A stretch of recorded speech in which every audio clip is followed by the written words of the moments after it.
Howdy! My one-dimensionals, my three-dimensionals, and my non-binary five-dimensionals. It's me!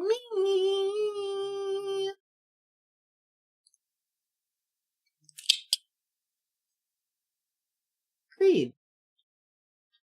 And today we are playing a game combining two of my favorite things, fourth-dimensional mechanics and minigolf.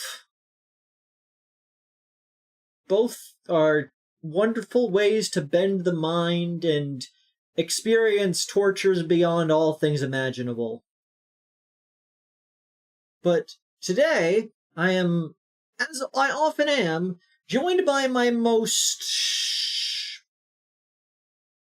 puttiest of pals. It's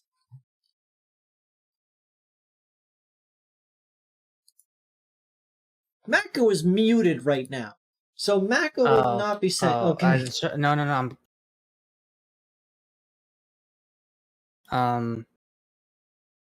I am going to make a good tentacle wand, Noida. I don't care what it takes. It's gonna happen one day.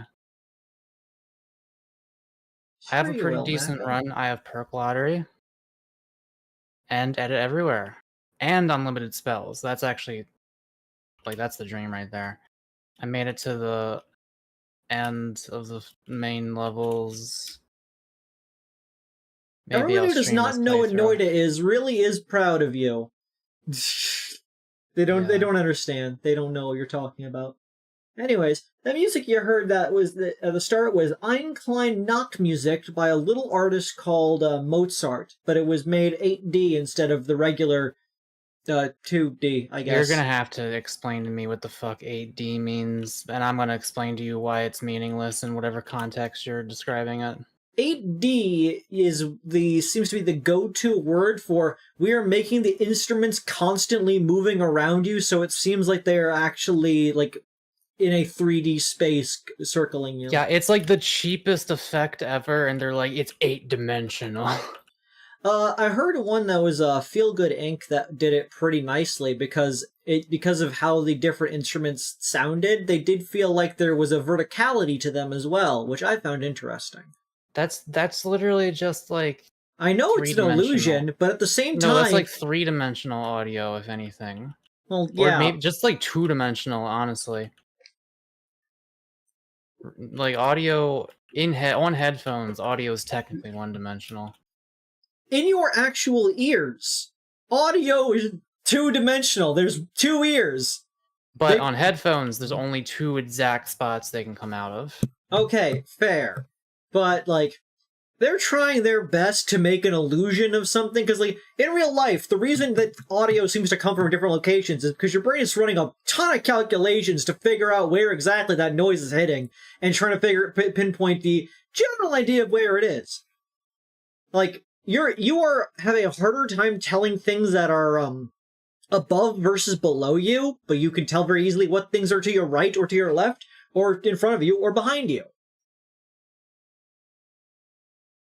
It's because that's how your ears are shaped. We'll have much better hearing once we figure out how to grow cat ears. True, because cat ears can turn, and that helps them, like, focus things. I think it's bullshit that we can't, like, turn... We don't have cute ears that we can, like, turn around and stuff. Good old facto, the owls have insanely good hearing. And one of the reasons that they do is because a lot of them have off-kilter ears. One of their ears is higher up on their head than the other one. And so that means they have a much better time determining things that are above and below them, because they have that, they can now tell, like, the mathematical difference in their head of how far away the difference is between those two.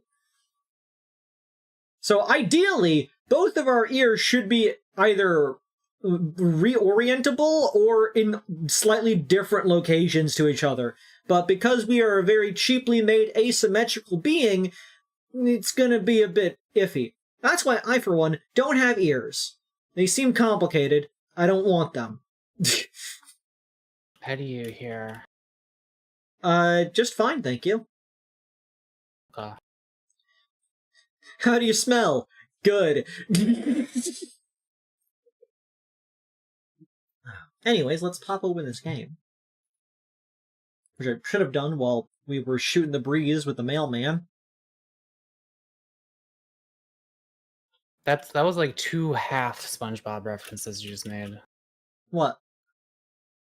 What was the thing you said before the mailman? Squidward smells. Oh yeah, good. Good. And the other one was shooting the breeze with the mailman. To be fair, you are a mailman. Yeah. As compared I've to... successfully dug out of the final temple in Noida. I'm ready to view your playthrough of this 4-dimensional golf. As compared to female mans, or as we call them, trans men. Sure. Though some people would, argue. They would, but male and female typically denote sex, not gender, so it would not be inaccurate to say it. What I was going to say was some people would say that hormone replacement therapy and things like that change your sexual, like even your primary sexual. Oh, it's all like biology like that is very fluid and complicated, way more than anyone that argues otherwise is willing to get into. But that's weird. I feel like trans people in America care more about pronouns and stuff like that than trans people in other places, though like that might be bullshit. I don't know. I feel like a lot of English-speaking trans people might not like being referred to as their birth sex. A lot of them are totally fine with it, obviously, but I think some of them might not really. I don't know.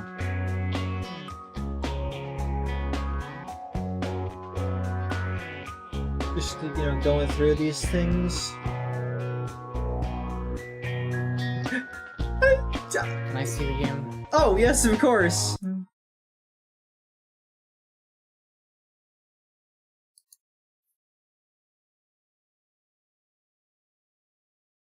Why is your Discord showing up on the bottom half of the stream?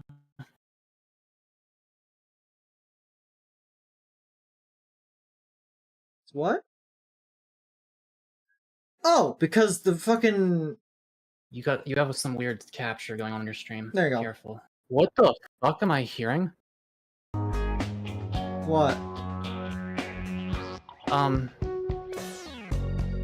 It sounded like my computer was getting strangled by a ghost. I don't know how else to say it. But it's fine now. Wasn't I loaded in the screen share? Okay, I can't help but notice that, I didn't actually know this, that 4-dimensional movement is referred to as Anna and Kata. Or Kata. It's either Anna Kata or Anna Kata. Which is nifty. I now know that. I now feel like I could have made a better pun for that from my 5th-dimensional OC. Though I guess that would be 5, not 4. New directions just dropped, chat. You heard of forward, back, left, right? We got Anakata.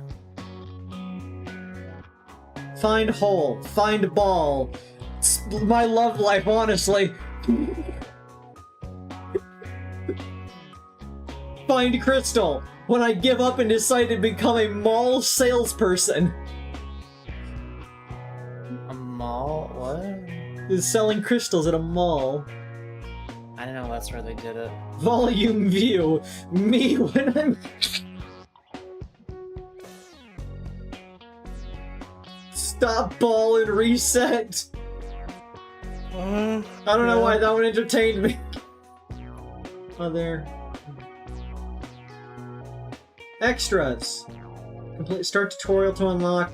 Complete mezzanine to unlock. Start tutorial. Off to a great start. Hello. Welcome, Hugh man. I am Cosmodius, your host for the Multidimensional Exchange Program. I always wanted to be part of it. I'd give you a hug, but unfortunately, I'm a being of pure energy, and you'd be instantly incinerated. This is the most DMT thing I've ever seen in my life. Your primitive universe is very charming, but I'm sure you're excited to learn from us higher dimensional beings. Our world is quite different from yours, but I'll help you get up to speed. Let's begin your training in the sacred and ancient tradition of... Minigolf? Miniature golf. Yeah. I love miniature golf. Everyone loves miniature golf.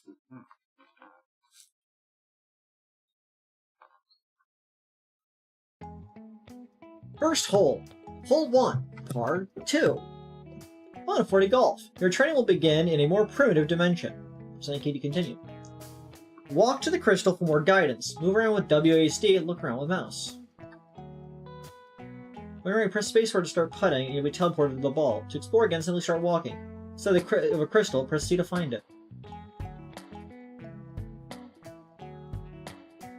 You can see the ghost of trees. I set the tint to be cyan and magenta. So I presume one is cataways and the other one is anaways.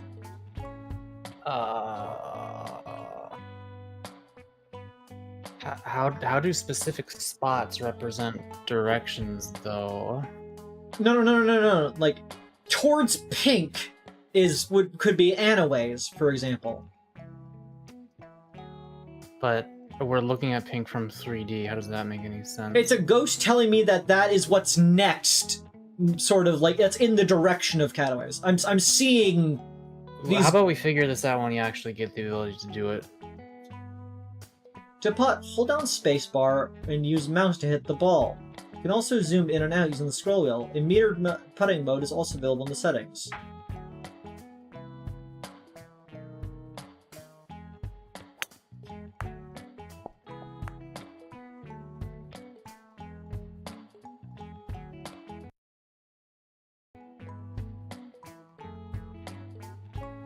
Wait.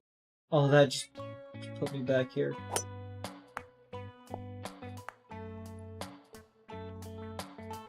No. Let me start over. I don't want to have the 3 on the tutorial. Boggy! No! Where's the hole? Hole 2, part 3. Now it's time to open your third eye. Here, the fourth dimension is not time, but a new direction of space. To imagine 4D, let's think about the lower dimension first. This eyeball lives in a 2D universe. It only has 1D vision that scans the world. But if the 2D eye was dropped into a 3D world, it would be able to rotate its 1D vision in new ways. However, 3D objects would appear and disappear from view. The eye would also be able to move in a new direction, but it would supersede the 3D world in slices. In 4 dimensions, your 3D eyeball can also move in 2 new directions called Ana and Kata. Your eye will also have new ways to rotate. These will cause your 3D slice of the world to change. Oh, you can move different ways and rotate? Move in the 4th dimension with Q and E, Ana and Kata. Hold left click with the mouse to look around in 4D. Walk to the crystal for more info. Only putt from the ball's position regardless of where you walk to from when exploring the course, so it's best to look around at 40 when you're already locked to the ball.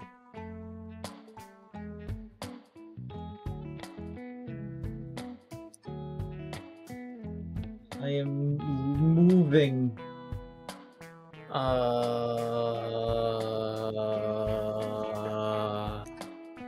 There's like an archway over there. Yeah, I'm not even like ready to start trying to understand the blue and pink stuff yet. Pink is Anaways, blue is Kataways. But what happens when you press different buttons? What happens to those things? What do you mean? What would that be represent? Okay, in the example of the 2D eye in the 3D environment, what the fuck would the blue and pink be representing in that? It's just telling me forwards and back and Ana and Kata. Like, But what would the eye be seeing then? Like, you gotta move it down a dimension to make me understand. Okay, let me think of it this way. See that shrub there? Yeah. Think only in 3-dimensional space. That shrub is, like, right there. If I were to move closer to it, it would become closer down this way. If I moved back, it would... Oh, obviously I'm bumping into something. It would move further away. Let me get it back on the screen. Like, there's forwards and back towards that shrub, right? Mm-hmm. Like, in this one axis of the world, I can move shrubwards and not shrubwards. Is the blue thing saying that there will be a tree there if you go in the blue direction? Yes. I don't think you ever actually explained that. It is the direction of Anaways and the direction of Kataways. I am moving. It's the same way. That's not accurate. It's just telling you that if you go that way, there will be a thing there. That's the way you described it is kind of weird. In the way that I can move towards this shrub, I am looking that way and seeing I can move towards the pink. See, there's a tree now there. And when I go past it, they seem to. Okay, the colors don't seem to be relevant. Maybe they're just different colors to like differentiate. Don't the pinks like turn into trees when you go that direction? Well, yes, but the blues also seem to be doing it. I thought that one color was one direction, one color was the other direction, but it seems the colors are they both just exist simultaneously. I'm not sure what you were confused about. Wait. No, wait, I'm right. That tree there switches between cyan and blue. Okay, so yeah, I got optical illusion. Yes, cyan and pink. What the colors do I have? I'm not understanding how does looking around work though? You can make it orange and blue for the classic, that's my color palette, so let's do orange and blue. Now you get a nice, Portal vibes. Okay. I'm basically turning my head on an axis that's not familiar when I'm clicking. I'm like spinning around, but in Anakata. Which is different from moving. Yeah, like if you look up there, you can see the axis rotating on Anakata. Up in the top right. Yeah. No. See, I have 4 compass directions. There's up and down, north, south, west, and east, and Anakata. Where is Anakata listed on the compass? The K and the A. Oh my god, why is it like tilted? What the this is so fucking confusing. I do not understand what is confusing here. You have to, Avery, you have to admit, not being in control of this and not knowing like what fucking movements on the screen are corresponding to which button movements is going to make this like 10 times harder to understand for anyone watching instead of playing it.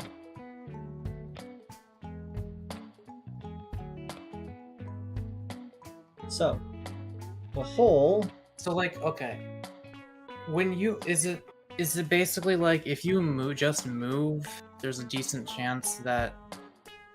This is just me moving around at the moment. I'm moving a 3D space. I know, but like, I'm asking why do you need to look in addition to move? Is it because you have to like get to a spot but then aim, like face the right spot for it to... I'm not sure what you mean. Like, you'll get a... If you just use the moving thing and not the looking thing, you will not necessarily always have the right 4D angle, yeah? I suppose. Like, I can move forwards and back in Anakata by using Q and E. I know, but the direction you're facing would also affect the shape you see, right? I suppose I would be turning in that direction as well when I'm rotating my head. Yeah, I'm saying both I think are necessary to, like... like, if you stand on the hole and start turning, looking in other places... Like, you want me to, like, rotate... You want me to rotate in Anakata? Yeah. Well, look at the course. Look in the way that's useful to us. Okay. Like, how is this...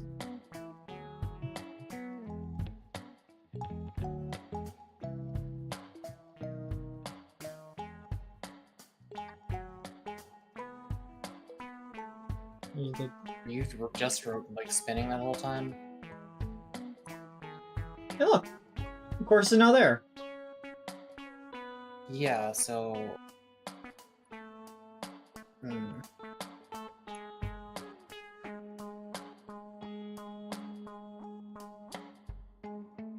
This got so confusing so fast.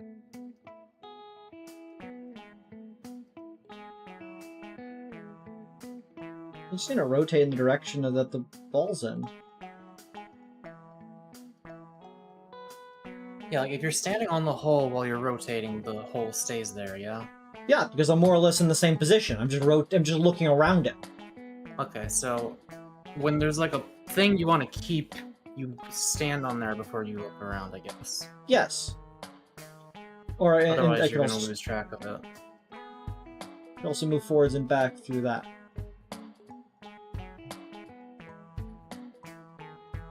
There we go.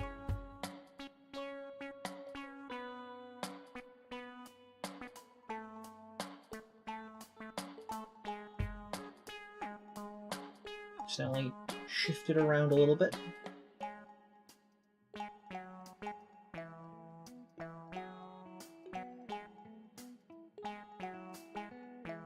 I like how it wiggles.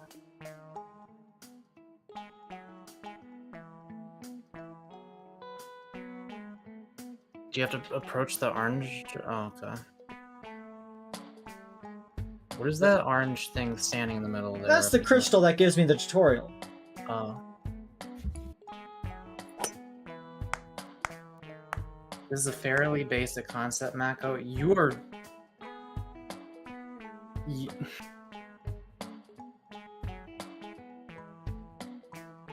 like just trying to insult me now. I can think of no other reason to say something like that while looking at this shit. Yeah, it's not a basic concept. Like, it's trying to understand another dimension. Like, I obviously have the benefit of being able to move around in it. Like, don't get me wrong, I understand the theory. It's just actually, like, intuitively understanding it is a whole different thing.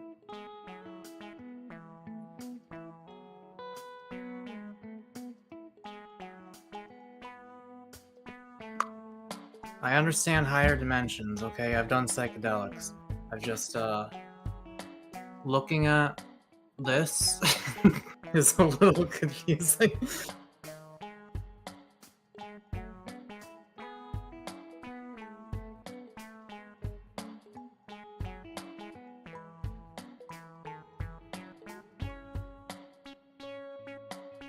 There you are. Oh, it's small.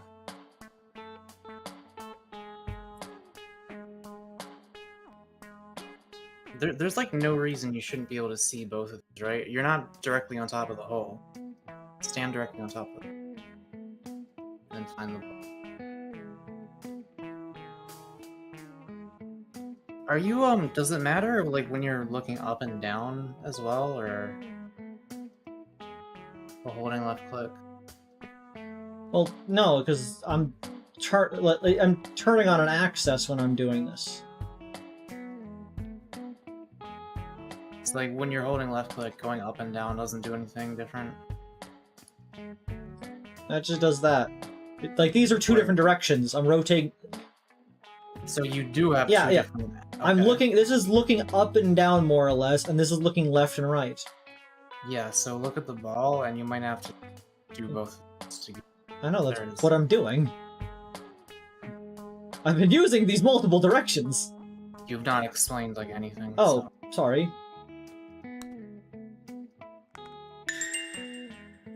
I'm in par. I did it. Bumpers. Hole 3, par 3. You will now receive an essential tool to navigate in 4D. To explain how it works, let's try it in a lower dimension. This tool brings your eye down to the track and then tilts it into the new dimension. The walls of the track now appear to surround you. So that's how you'll in a see 4D world, the walls around you look like a 3D box. And since the gravity direction isn't in the slice anymore, it feels like you're floating when you're actually walking this perspective. When you're actually walking, this perspective is called volume view. The walls around you look like a 3D box. And since the gravity direction is slicing anymore, it feels like you're floating when you're actually walking into a volume view. The volume view can help you see the 3D shape of flat courses. These are frequently to help you navigate. Press V to toggle the volume view. You can also putt in this view. Watch the crystal for more info. In your world, flat things are 2D, but here 3D things appear flat. For example, the flat ground you walk on is a 3D volume, which you can more clearly see in your volume view. A compass on Earth only rotates on a single 2D plane, since the surface of the sphere is locally flat. But in 4 dimensions, a 3D compass is needed to navigate because flat surfaces are 3-dimensional. You have a compass like this in the upper corner. Besides north, south, east, and west, there are 2 new directions, Anth and Kenth. Fucking neo-pronouns. Oh.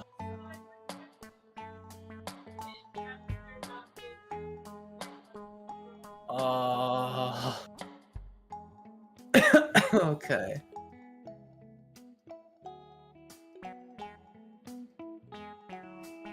I can see why the tutorial is mandatory.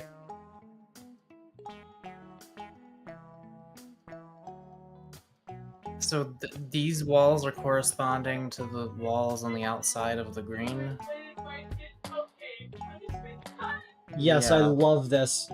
But like, so, yeah, why is there a ceiling and roof? I don't understand. Because this isn't a flat object. We're looking at this course as if it's a flat object, but it's not. It's a 3-dimensional space. So what this is doing is like puts us on the surface of it so we could see what this object more or less looks like. This is the flat course according to the 4-dimensional space.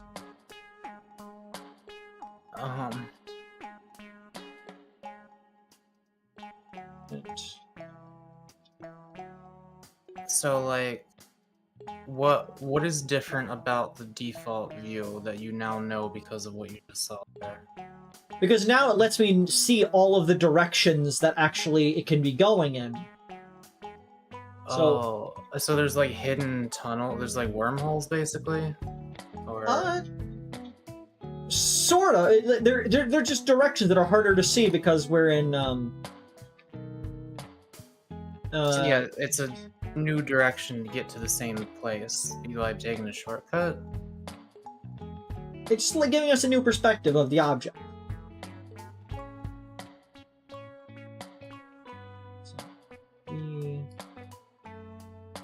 So does that not actually matter for this course right here then, or is it possible? Are you going to take the wrong way if you just play it normally? Because, yeah, I don't think you can see, you're not going to be able to see the ball from here, which means you are going to have to go through that tunnel space somehow. I think that's what's going on, right? Like, I think there's like a sight, your sight line is being blocked in the 4th dimension from seeing the ball from here, right? Or not? Wait, where'd the hole go? So, way over there. Okay, so what was the point of any of that shit then? Well, this is just a tutorial about it. So it's saying there could be hidden wormholes to go through, but they weren't important here, or what? Perhaps that is what they're going at. Like, there's going to be directions to go in 3 dimensions. Like, we are playing on a 2D surface of a 3D object in a 4D space. So in reality, the ball actually is floating like that, basically? More or less. Like, we are looking at a slice of a 3D object.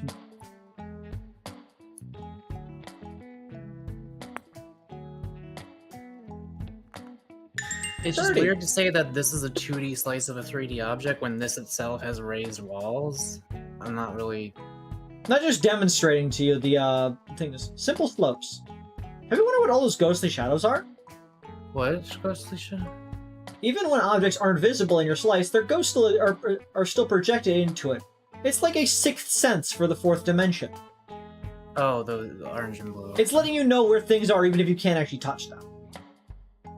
Some obstacles block your view. For example, hills in volume view may appear as walls. To help navigate, you can turn off the slicing, leaving only the ghost projections. This is most useful in the volume view. Press 1 to toggle slicing. I'll press for more info. Your screen is flat, so everything must ultimately get projected onto a 2D surface. Since you can't see the whole 4D space this way, the ghost projections show where objects are located in the dimension you can't see. I really want a game like this for VR though. Things can sometimes look like they're floating or disconnected, but they can still be connected through the 4th dimension. Why not test this by scanning your view in 4D? If you can track the morph until it connects to another area, both are connected in reality. So like, we very simply see a slope up and then a slope down. But what does it actually look like? Who is this person in chat saying they want you to live with them?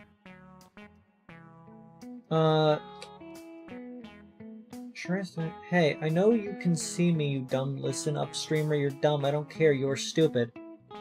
I mean, my brain is cotton, so... Hey, I don't want to be mean, but streaming stuff okay, but listen to me, okay? Please just respond to me, I want you to see me, I want you to live with me.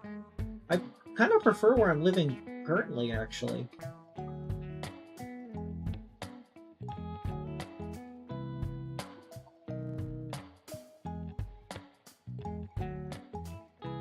Oh god, what the fuck? Slopes. That's a slope. What? Are you just seeing like a single like line of it? Okay, so you're zooming in on one little spot on the slope when you do that, or? Not exactly. It's just...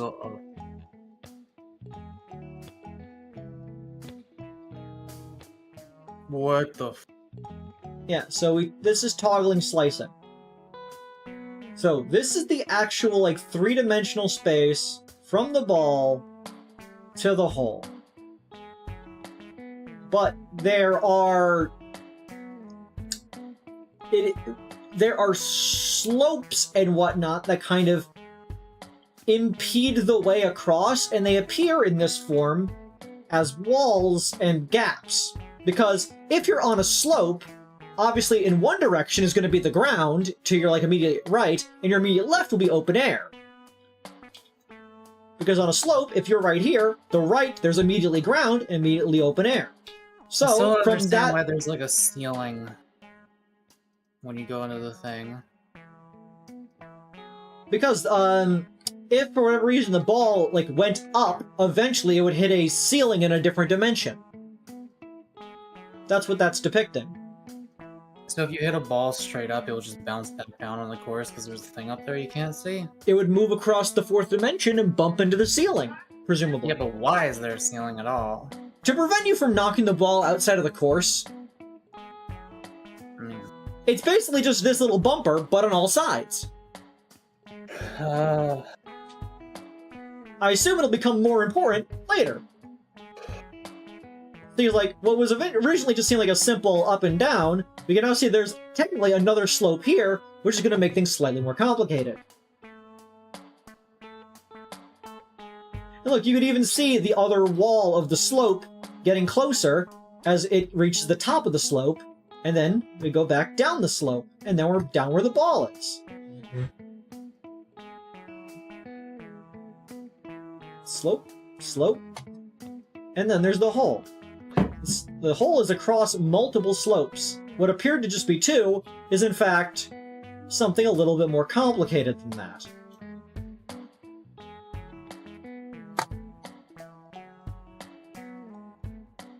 I wonder what happens if I just try to putt from here.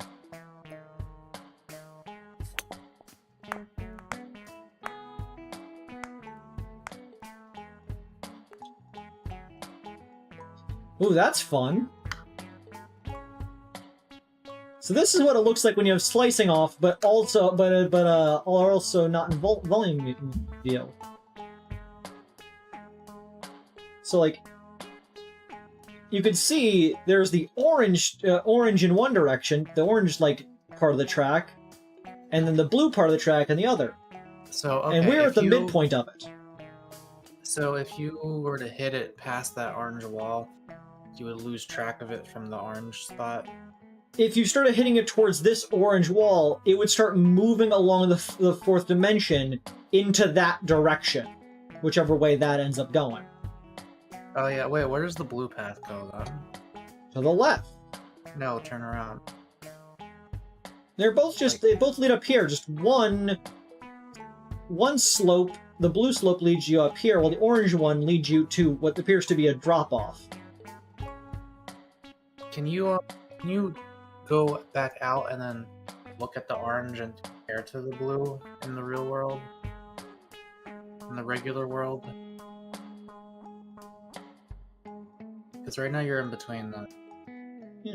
If you shift to the orange...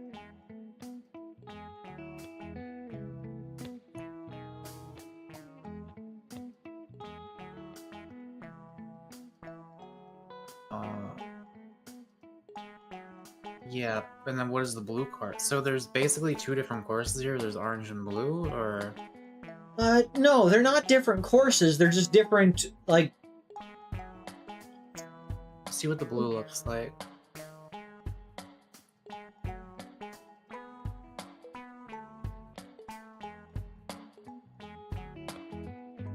I mean, blue and orange aren't different courses. They're just two directions on the same course. Yeah, but then what does the blue direction look like?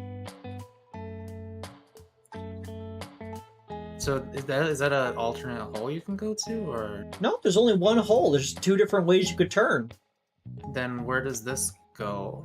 The same place. We just turned around in in the fourth dimension.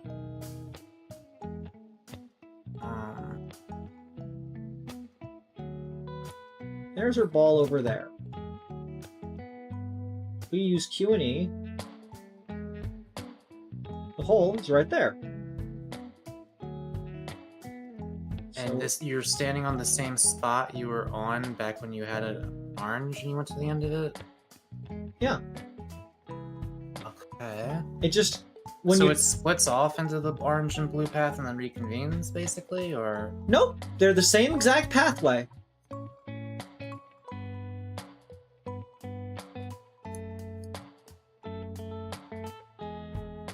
Okay.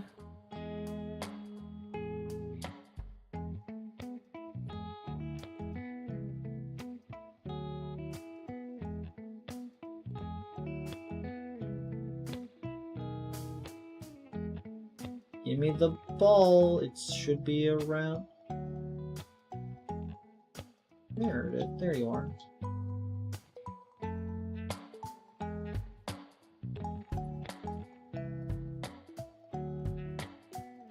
Penrose, what do you mean a mace shape?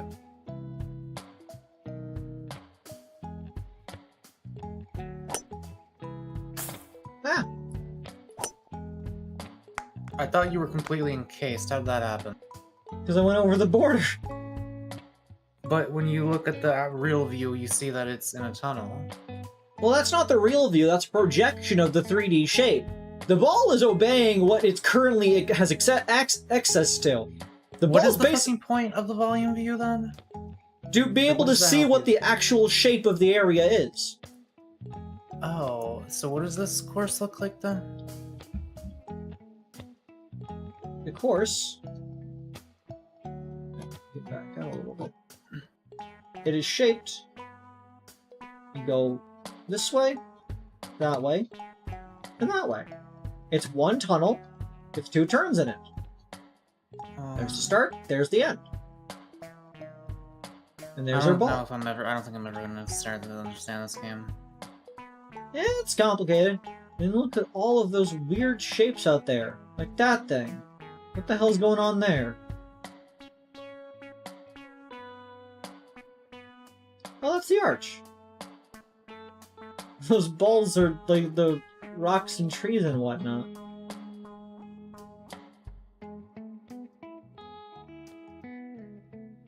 Fun.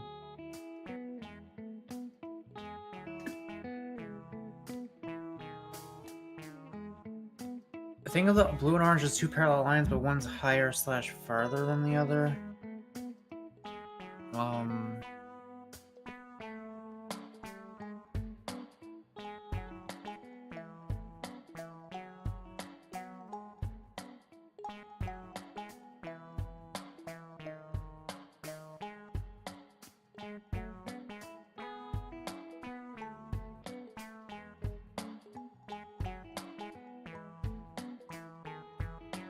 And so the hole should be...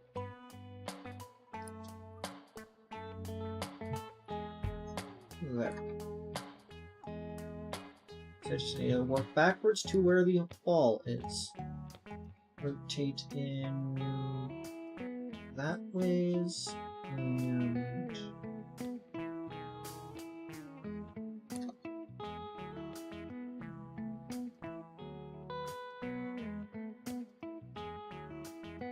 What was the button for look toward the ball is?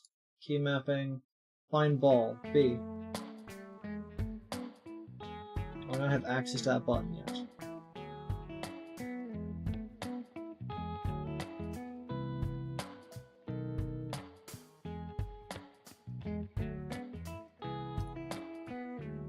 Well, there's the ball.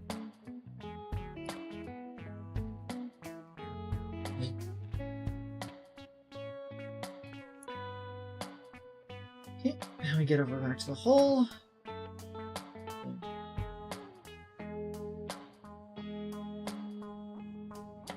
There you are. Flawless. And then we just... No! I bumped the Gwampus. So wait, when you hit the ball up the ramp, is it literally going straight up in the 3D world that this course actually is? Yes! I believe that would be the case. So this is not actually a 2D... This is not actually a golf course traditionally. It is... Like, it literally is what it looks like in the volume view. Yes, that's what the 3D object that we are moving in. In the same way that a normal mini golf map might have a map of what it looks like, a 2D image, that is the 3D map of what the course looks like. Okay, so let me go down a level. You got let's say you got a top-down 2D mini golf game with the Flatlander hitting the ball around. His version of this game would essentially be he gets to look up and there's like a tunnel directly above him that he can hit his ball up through instead of just going around the regular 2D plane. Is that what's going on? Say that analogy again, so I can understand it right. So...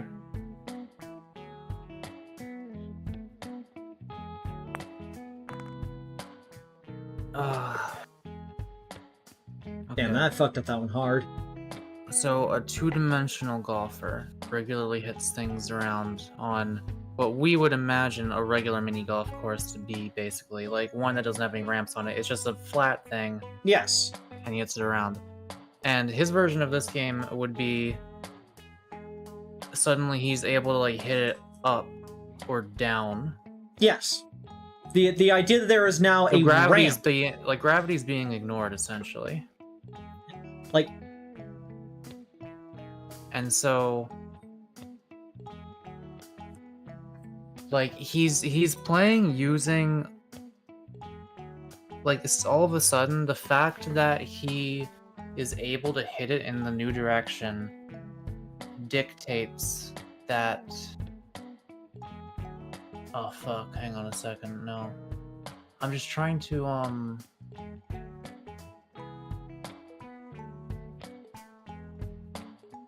I'm trying to wrap my head around the fact that, like, that 3D environment where you see the tunnels on all the sides, and the fact that the ball is, like, basically just floating in the air. Okay, let me see if I can draw. There's two toggles. That's Alt tab.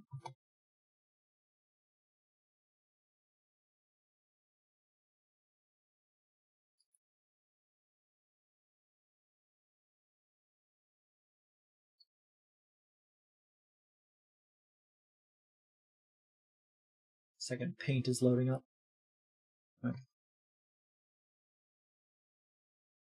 Paint is no, okay, I know where I was going with this. Okay, so if you have a Flatlander playing 2D, but all of a sudden it's like there's a tunnel above or below him in a direction he can't normally see very good.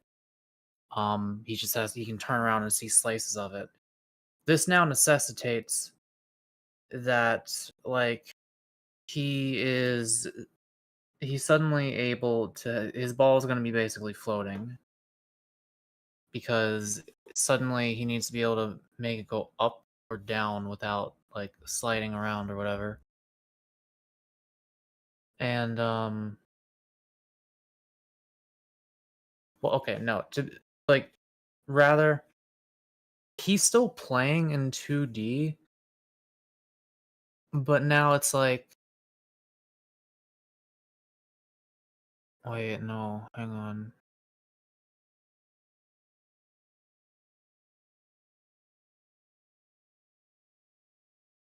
Okay, I've doodled something onto the stream. Are you looking at the stream? Oh, actually, okay. In order for fuck.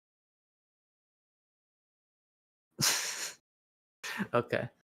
You can explain your thing. Like, I think I'm getting somewhere with my thought process, but it's not 100% cooked yet. Okay, so when a hypothetical two-dimensional golfer gets to this course that I drew, this is their ball, that's their hole.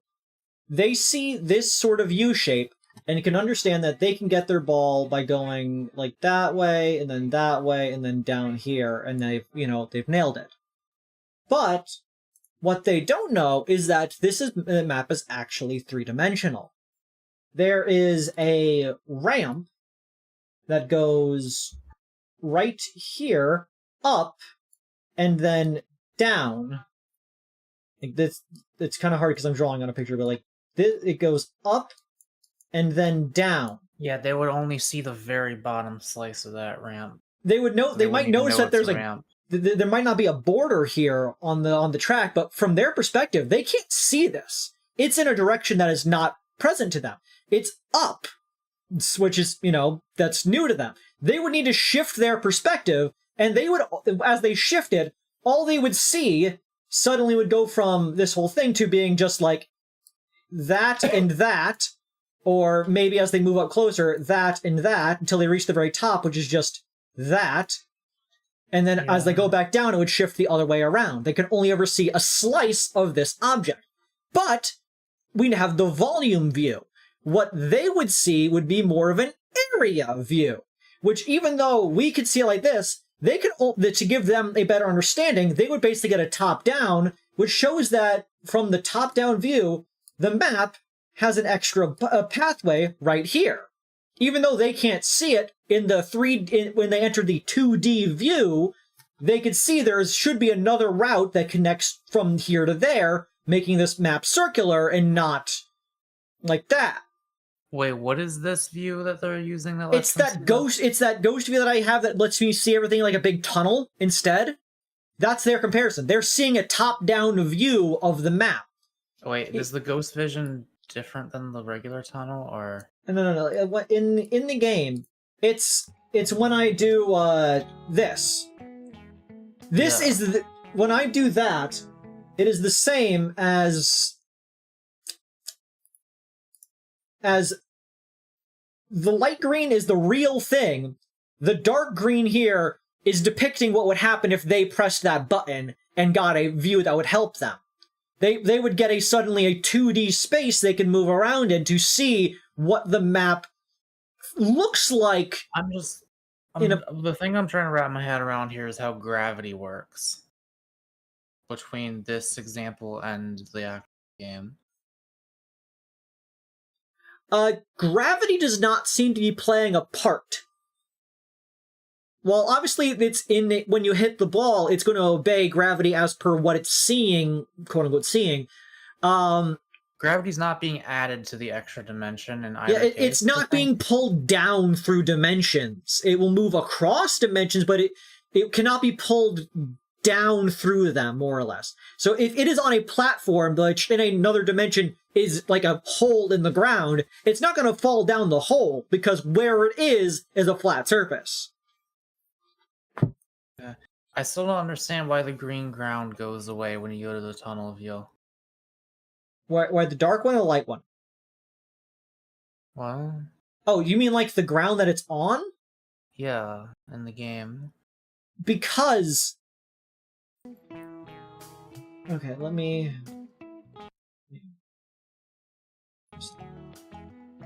See this ball here, Mako? Yes. What is in front of it? A wall. What's over that way? Wall. What's over that way? Wall. What's over that way? Okay. What is right there? Hole. Looking from the ball's perspective, what's that way? Yeah, but like... Wall, hole. But why is there no ground under you now? Because there's no ground. It's just walls. It's not seeing the ground because the ground's not from the perspective of the ball. If we, for example, rotated our head 90 degrees to the right, what is in every direction, Mako? Just walls all the way around. Wait, is the ball a two-dimensional, like, what? I don't understand. Like, there's also a thing below it, though. What about those directions? The ball does not follow gravity, Mako. It's not going to fall down there because as soon as we go back to what it's seeing on where its reality is, we get, you know, where it physically is. What? It is existing in a plane that goes like that, across this. Wait, what do you mean? What? Across this? What?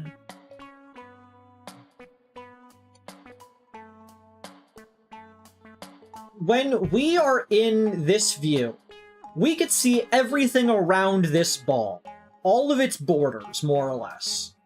But when we go back into the room, all we see is the exact horizontal of where that ball currently is based on our perspective.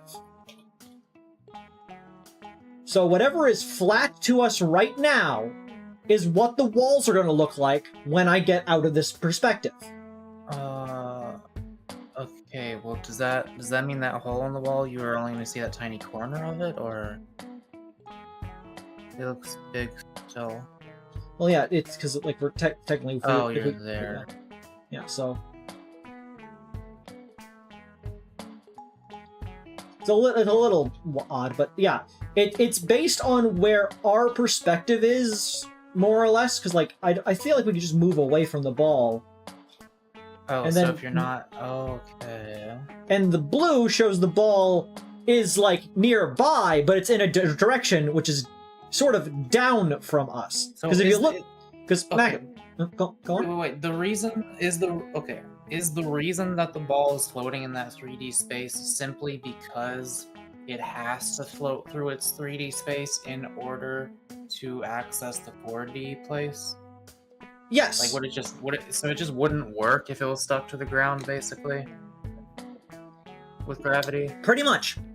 If it was falling by gravity, it would be stuck in a three-dimensional zone. That would be, not good. Yeah, as you saw, when we were in this position, we could see the ball is in the blue direction, which is either, which is 10th from us, because if you look up at the compass, up in the top right, down, the way we're looking right now, is 10thwards. So if we move in the 10th direction, we eventually find it. And now as we move past it, it's orange, which means it's in the, Wait, go to the volume view. Where is it like that? It's above us. Well, here's one. If I'm standing right here, and I press E, I start moving up. If I press Q, I start moving down.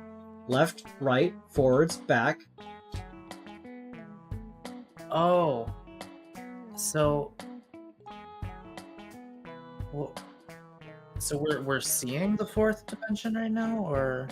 Yeah. So, like, look on the you see how the compass on the left has locked in place? Yeah. Down is always to our left. Up is always to our right on that compass. No matter how we're looking, no matter what we press, that dimension has locked itself in place because we are in the perspective of the ball. The ball never goes up. The ball never goes down. It is always on the surface that it is on. So the only things that matter to it are the three dimensions that we have of N, E, S, W, A, and K. I understood some of that. And we want to get it through these two holes. But first, I want to reset the hole, because I actually want to click on this thing. You can enable the volume line option in the settings menu. In the volume view, a line will appear. Everything that touches the wall will persist when you change views. For example, when the line touches the hole's ghost prediction, the real hole will be visible when exiting the volume view.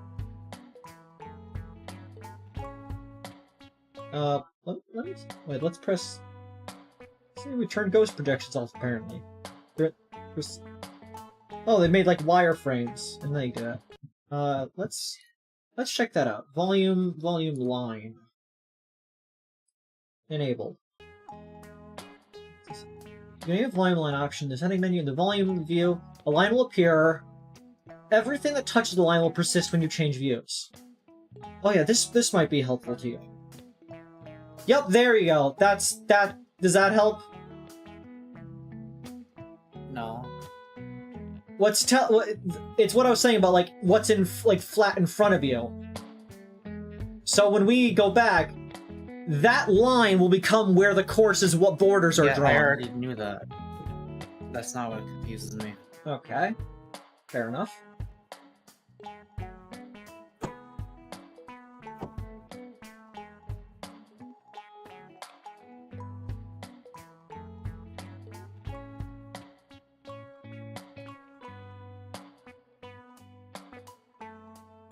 What are you doing?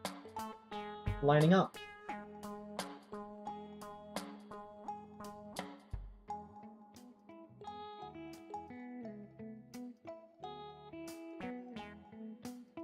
Why do you keep going in circles? What are you doing? To rotate my perspective. It's ever so slightly shifting where I'm looking.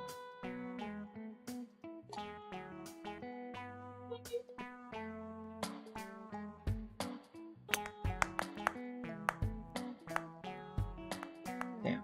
Nearly made it through that second hole. Yeah, seeing it shifting while the ball moves is very fucking...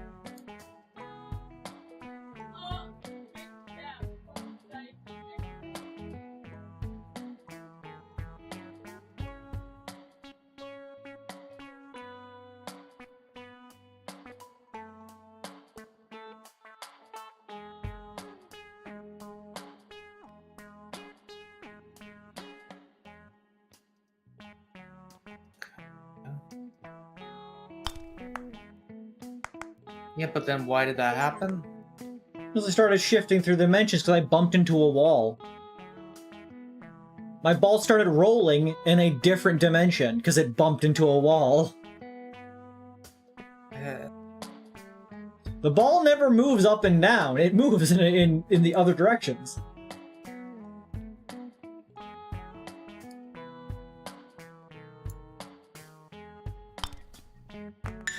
It's all very straightforward. I'm kidding. It's not at all straightforward. What's Chapin saying? I hate 40. It's been 40 minutes. Both to play the same course in different ways. Mako, if you're watching this is bad, imagine most of your friends all understand this better than you and using the knowledge constantly. So if blah blah blah. Mastery's coming in clutch. Feels good. You can hear Mako's brain frying.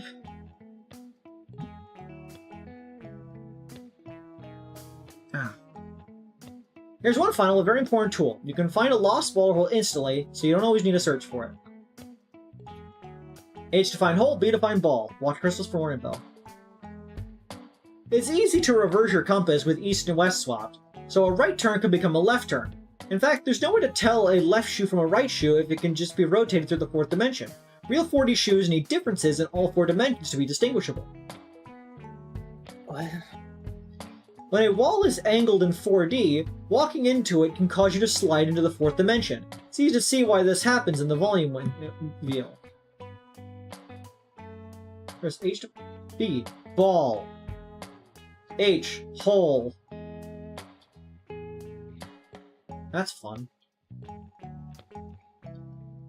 Ball. Hole. Ball. Hole. Volume view. Well, ain't that a hoot?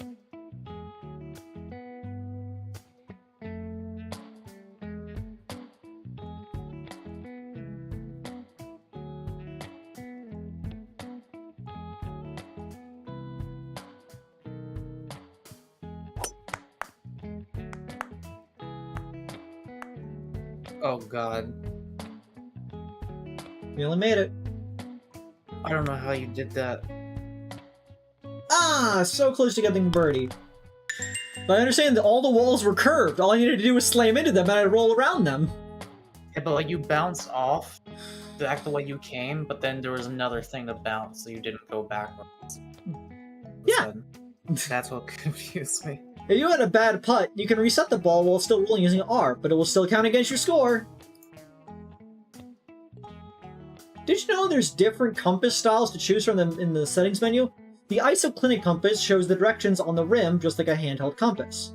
The stereographic compass shows the direction you're facing and the center. This is similar to what you'd see on a flight instrument. Oh, let's try that out. See if that helps some more. Ooh! I dig that.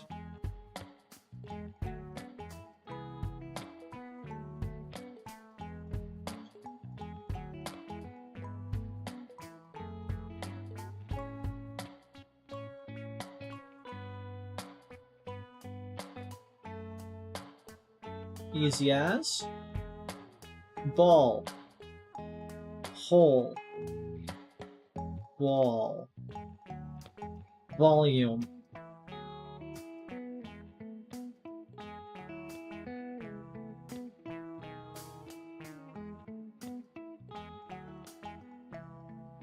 I understand everything. It's a good thing you're the one playing the game then.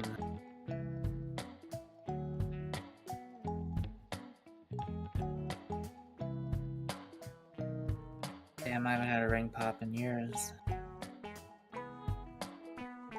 I wish I had a ring pop. Is there not a button that lets you spin the way you're trying to?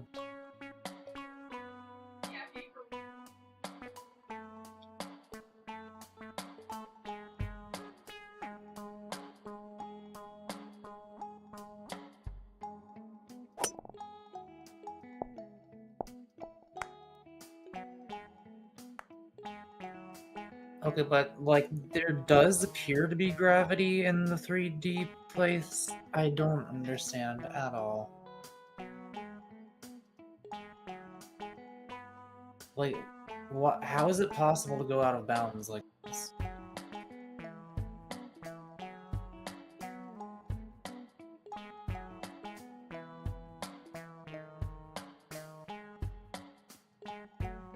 Because the ball is just obeying what it sees in its dimension. Like, this 3D is just this perspective for what the ball's possible borders are. Like, in the actual, like, slice, there are gaps you can go around because it can move in the fourth dimension, which is up and down. In here, it can't move up and down. I don't know.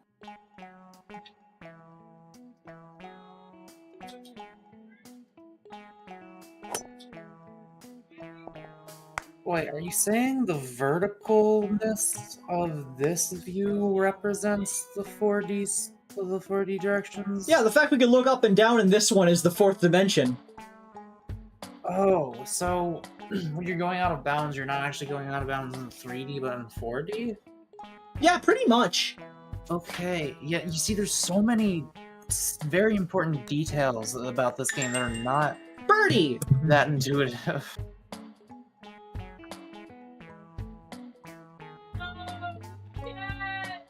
Thread the needle. Hole 8, par 4. When locked to the ball, try using the scroll wheel to zoom all the way out in volume view. Seeing everything from far away is often the best way to figure out the 4D shape of the course. Oh, we'll try that. Alright, so do you want... Oh, that's fun. Oh, that I see, silly.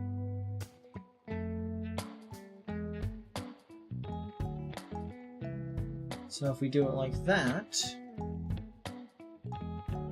that locks it in place. And we would like to go full slamma-jamma. Damn it! That was a suboptimal jam or slam.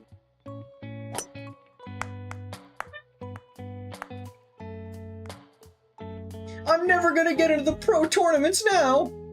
40 golf is over for me, man! Volume.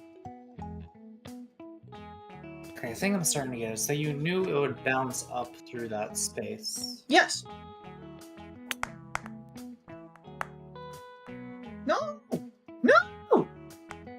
God! No!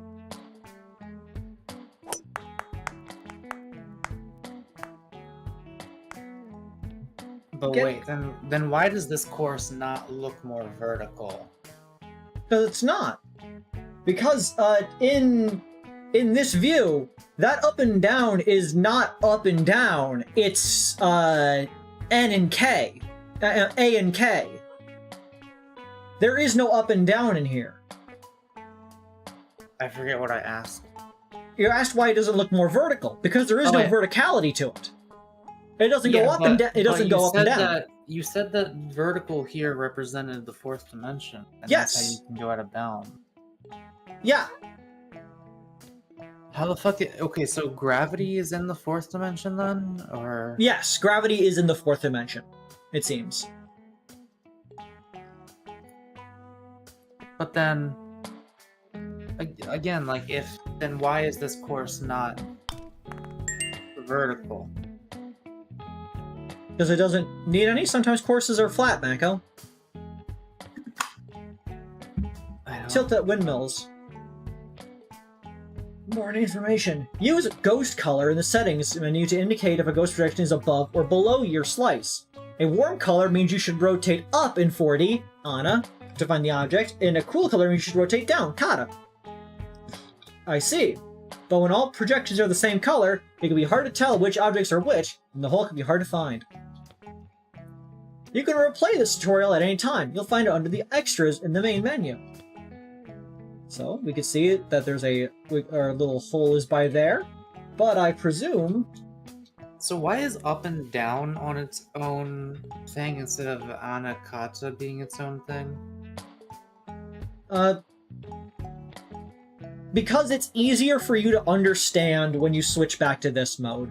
That when you're in this mode, up is up and down is down. Like 3D up and down, normal? When you're in this mode, it's a lot more easy to say that up is up and down is down than being like, up is Ana and down is Kata. Like, no, in this mode, up is up and down is down, but when you're in volume mode, the up and down are now the one being ignored, and Anakata is the one that's changing it in a third dimension. Okay, and like here, Anakata doesn't matter. It just switches which one matter. I don't know. Like that hole there is Kato is in the direction of Ana. See, like when the compass, I'm facing now down, so Ana is centered, which means that's Ana ways. Not down, Ana. And if we rotate in this angle... Why up and down like stuff? Because when you're in volume mode, it locks them in place because the only thing that matters is, like your perspective. It's letting you move around where the ball can possibly go. Now watch this sick nasty.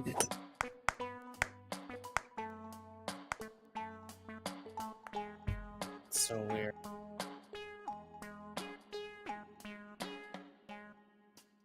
Oh, look at the windmill! It's rotating in another direction. I love that.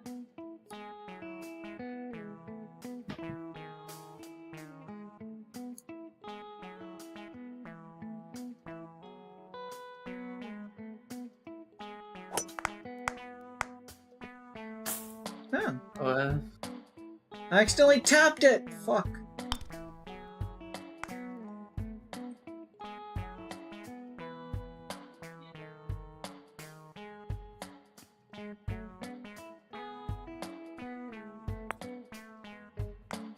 Fuck.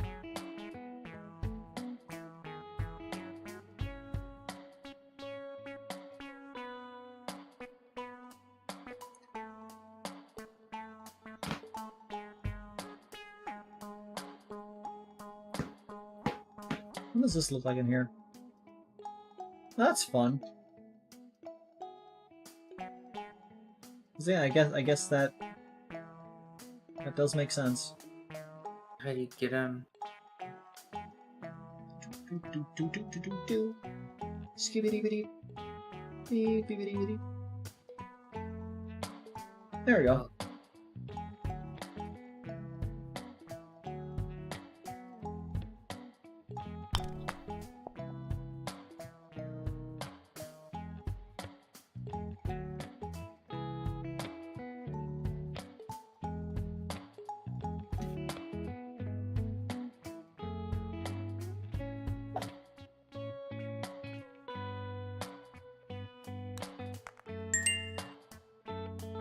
I could have done that one a lot better. Unlock course Evergreen Challenge. Unlock course Dunes. Unlocked feature level editor. Hell yeah. I'm sure the level editor will make this a lot more clear about what anything is happening. Course type 18 hole Evergreens.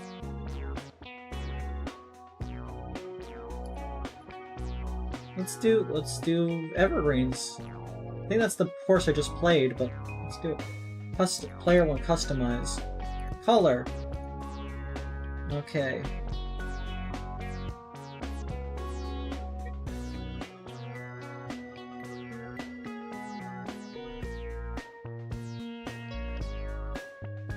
There we go. Club.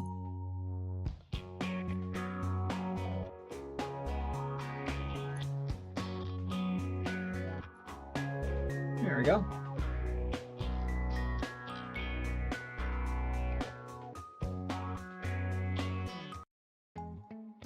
Also, hello everyone. Sorry I haven't been talking to you very much. I've been busy talking to Mako, I guess. Yeah, this one's very simple.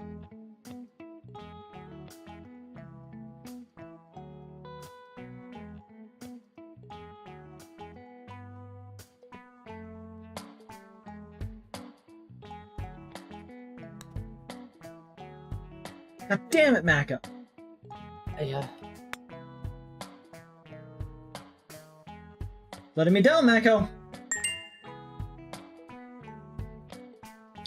To be fair, most people would die from non-Euclidean geometry.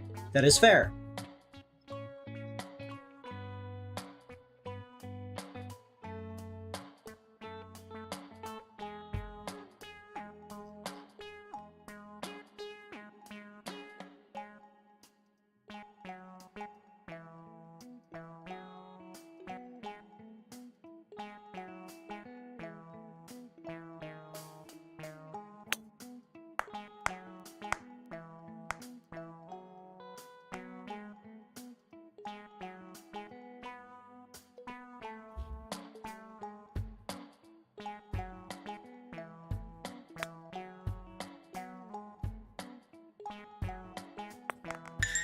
Yeah. I want to make a Lovecraft joke to respond to that, but we're going to turn for bits. Oh, we're in the goob tube. The fact that I can understand this definitely has nothing to do with the whole Eldritch thing.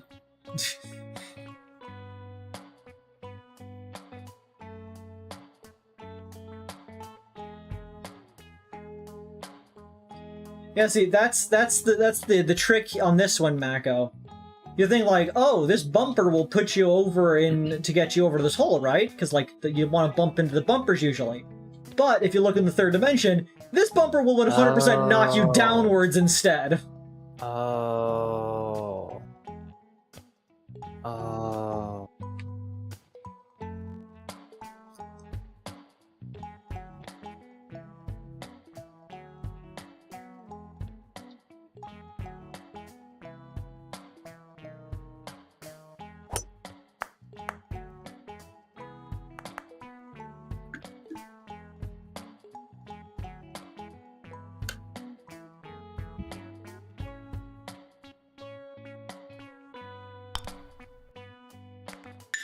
Nailed it. Birdie. The birdus.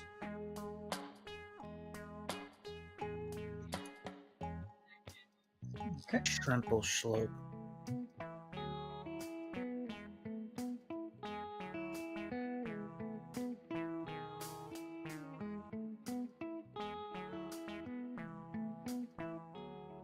Easy as.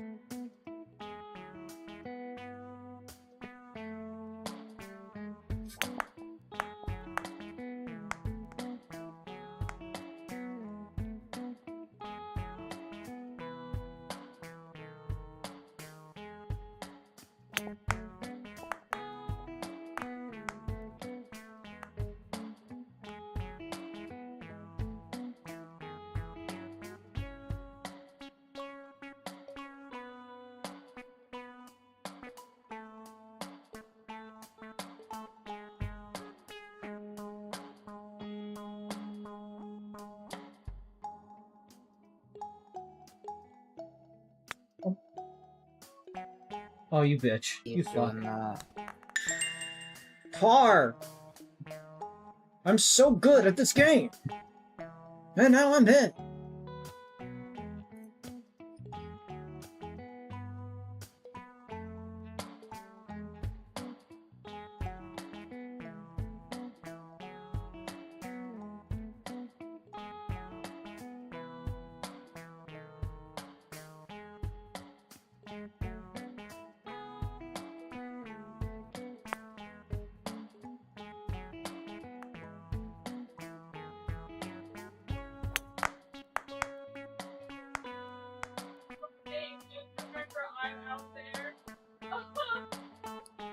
And give me the ball. Give me the... I'm gonna get meal. You're gonna go get what? Meal. Okay. I'll be golfing. I just watched the simulation of Bob Ross deleting a millipede from his painting of a lovely mountainscape, then dip his paintbrush into an ever-changing amalgamation of chicken heads on his plate. What?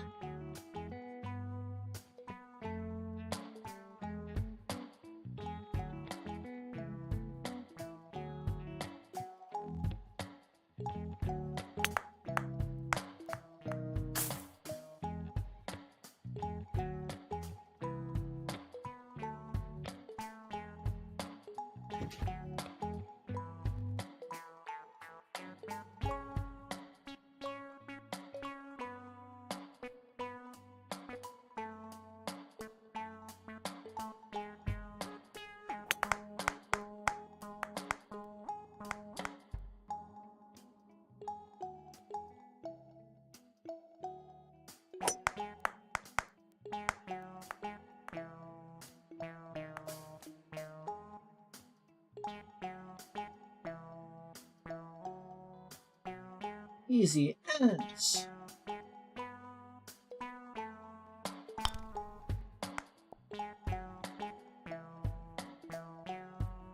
Honestly, this game is really intuitive once you, like, get the hang of it. I love that the music is dynamic towards how far you are in, like, a given direction. Oh, you piece of shit.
Nailed it.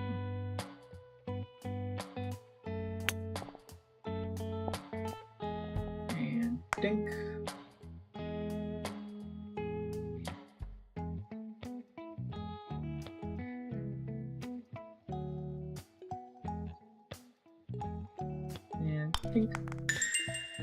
Nailed it.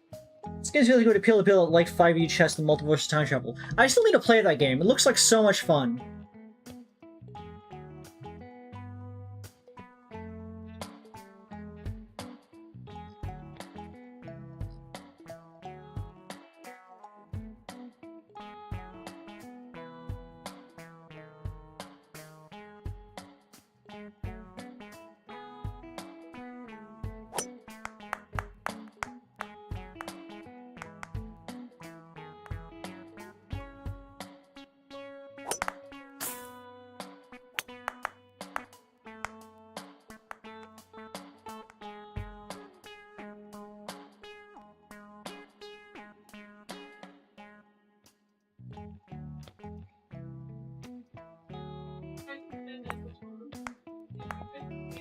Dang it.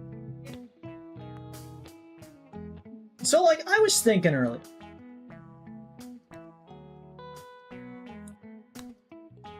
In the movie Final Destination 1, it's heavily implied that, almost explicitly stated, that the characters have to die in the order that they got killed on the plane.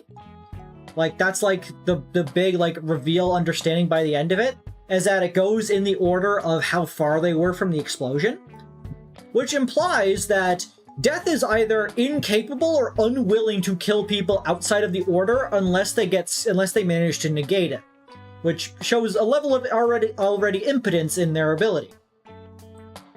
But in a later film of them, it shows that two characters who died seemingly simultaneously would then later die simultaneously, which brings up the question that if you were to kill one of them outside of the order, would it still try to kill the first one, or is it incapable of it because they did not die at the same time as the other one? Can you save half of a joint death? For example, could you do it by killing that person prior to them being able to get killed by whatever implied method that would happen?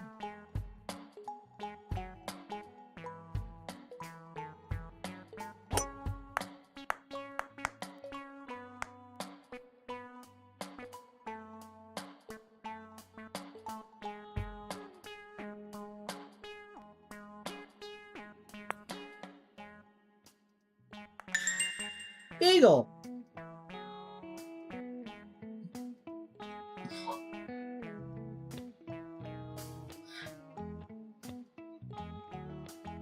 Okay, now we get to the fun points. In this level, you'll see the three cylinders that exist in 4D. The spherender is the most analogous to a 3D cylinder. It's made by extruding a sphere into the fourth dimension. The cubender is made by extruding a cylinder into 4D, and a slice that look like a cube. Lastly, the duocylinder is a Cartesian product of the two orthogonal discs. It only has two sides, and the slices usually look more cylinder-like.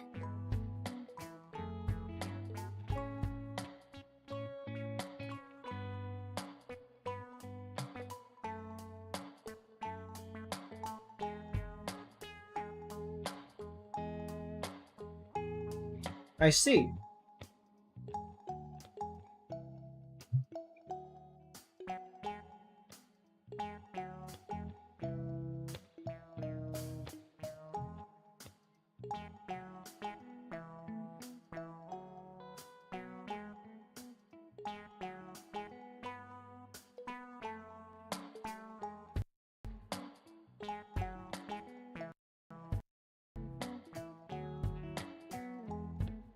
Spherender is most analogous to a 3D cylinder. It's made by extruding a sphere into the fourth dimension.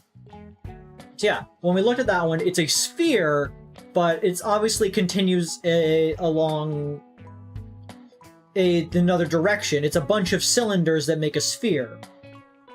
Cubender is made by extruding a cylinder into 4D at a slice that look like a cube.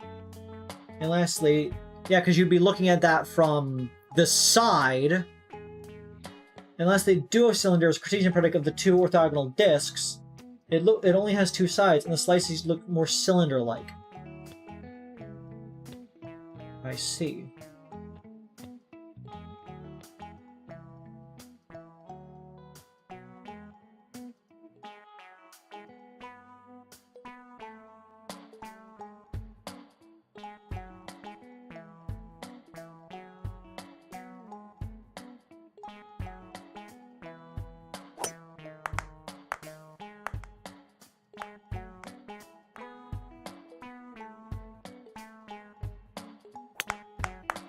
God damn it.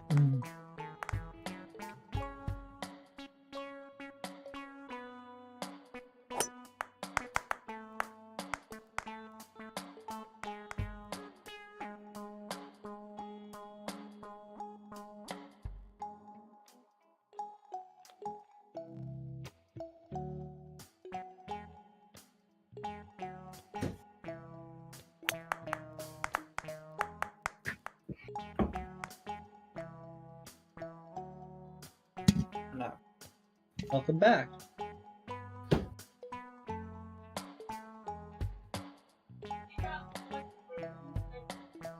She has reached the point where she does not really look like she needs a bandage anymore. Nice. It's better. Oh yeah, it looked really bad at first, but now it's like fine. Boggy. You missed the lesson on spherinders, cubinders, and the other one. Cubinders? Cubinders. It's a cube extruded through the fourth dimension, and it looks like a bunch of cylinders. Well, this is a funkadunculus bunkulgonculus. I see. Pretzel.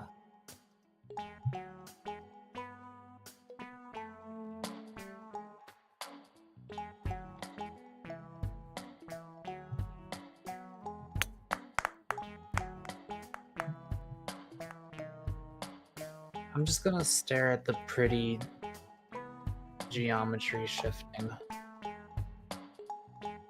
I need not understand it. Midnight, you will not have my food.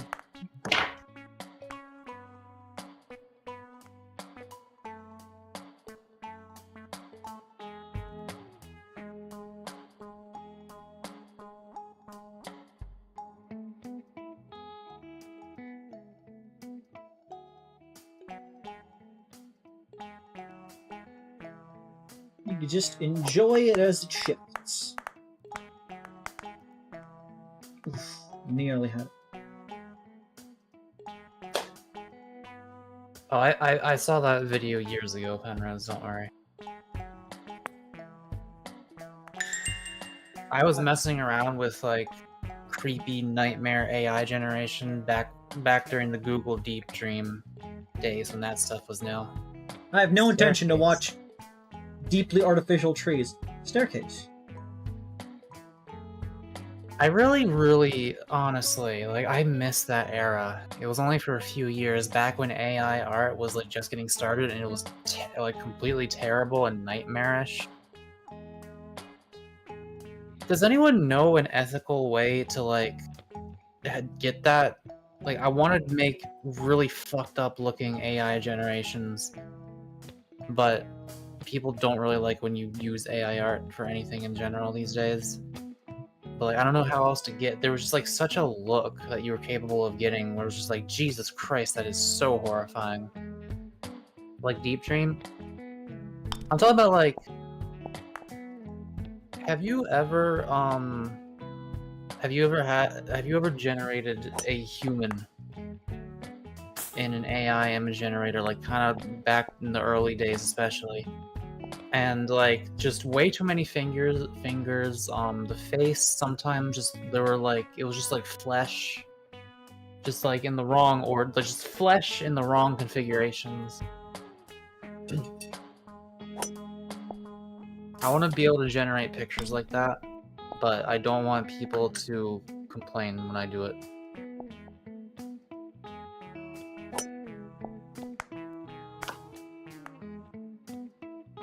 Oh, home! Yeah, like, this person does not exist specifically when it fucks up. This person does not exist was the inspiration for a character of mine. Really fucked up appearance is always fun and cool. Highly recommend it. It is Turi, right? Yes. The barriers in this level are actually cones. She's my favorite. You view them in a... Really? There's Think different so. conic sections in this. Ah! Mako, it's the 4 conic shapes. Circles, ellipses, parabolas, and hyperbolas. You love those. Yeah, what's it look like in a slice? Huh. But yeah, let's see if we can get. Let's see if we can just demonstrate all four. I'm a nerd. Okay. So we gotta get lined up. Do the public use or Miku method either use footage that exists in fair use or get the person's... Circle. Wait, no, yeah, actually, you could, as long as you are just, like, combining photos that you own the rights to, but then again, like, they're all trained on a bunch of other photos. I don't know. Does anyone know of any AI art that is entirely trained on public domain stuff? Because I think that would be great. Like, does anyone know of any, especially if it sucks, Parabola. that is not trained on stolen material? Hyperbola.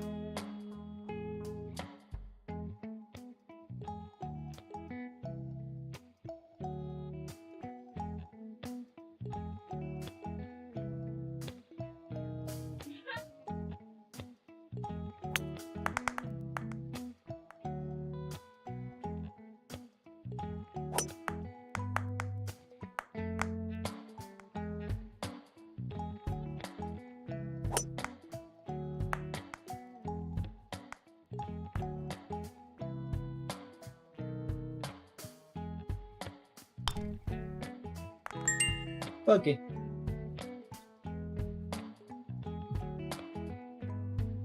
I love Conics, they were fun. Bridge the Gap.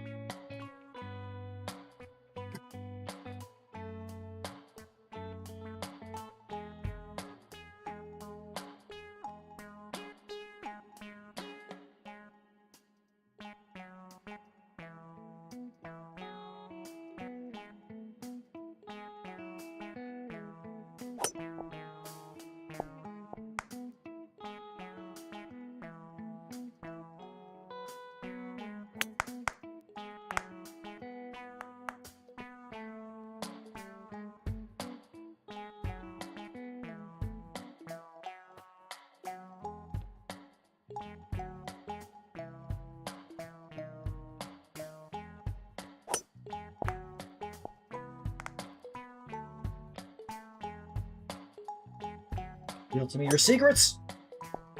Fuck! Shit! Dick! No!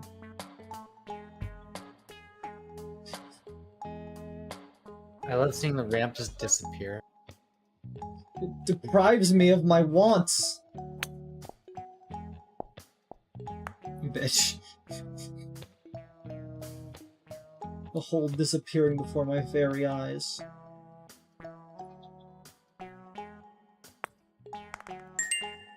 Trumpelbungus! We should make AI evolve in reverse. What do you mean?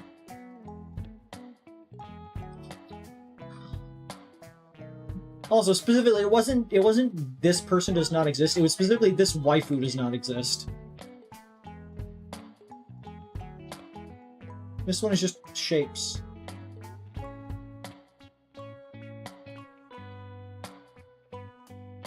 I've made some pretty fucked up looking AI waifus. Michael, look at all the shapes. Shit. Yeah, like I think I get... I understand how this game works from a gameplay perspective at this point, I think. I was just, very confused trying to internalize how this relates to actual 4D space. Because it's really weird how... it's really weird.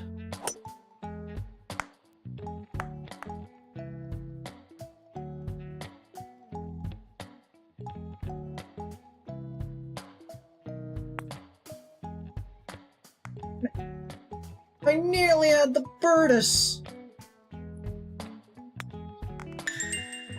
I got the Porb. Golf. Give me 5D golf, I want a challenge! This is nothing to me! I guess it's a very weird cube-shaped knot. That's what I figured. Okay. And I want to go that way. Easy as. Oh god. Like, yeah, I actually do understand this at this point. It just took me a while. And also, it's still, like, really weird looking. I bumped a gump I didn't want to glump. There we go. I've out-glumped the stump.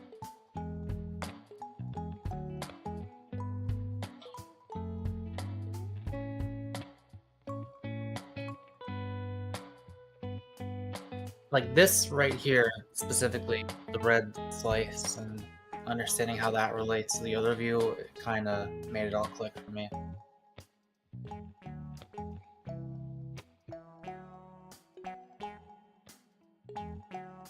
Oh, I'm an idiot.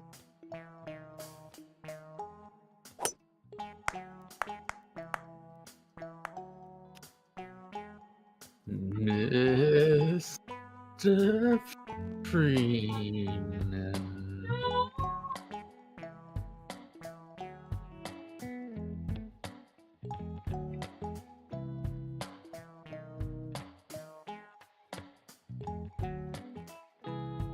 Rise and shine, Mr. Freeman. Rise and shine.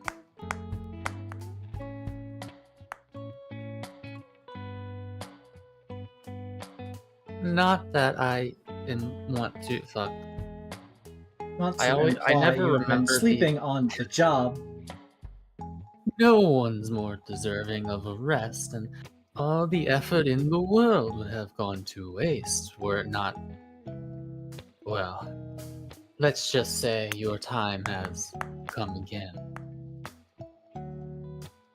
The right man in the wrong place can make all the difference in the world. I should play that game someday. I forget if I mentioned, but like the Combine, I think are like the best sci-fi villain race I've ever seen.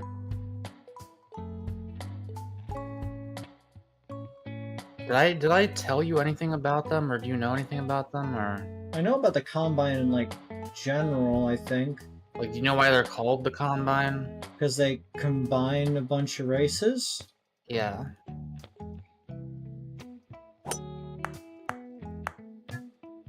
To me, the Combine they feel like the most accurate and the most like horrifying idea of how an empire could conquer the universe, or at least the galaxy, because it's what humans do to conquer the planet. Like we take other life forms and we change them genetically for our purposes. Baffles. That's literally just what the Combine do. And it's like horrifying when they do it, but we don't really realize it when we do it. Of course, they're doing it for warfare. Checkerboards exist in any number of dimensions, and squares and cubes generalize as you see on the floor. 3 dimensions, cubes are only platonic solids that can tile space without gaps, but in 4 dimensions, there's 2 more possibilities that you'll see in later courses.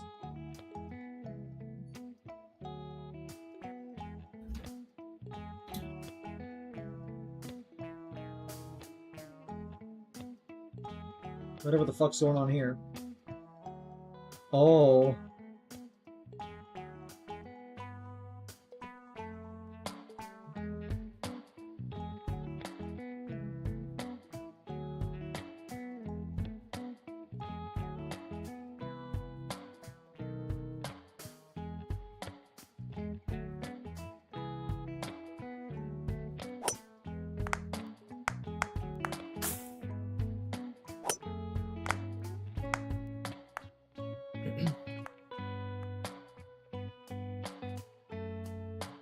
Yeah, Half-Life 2.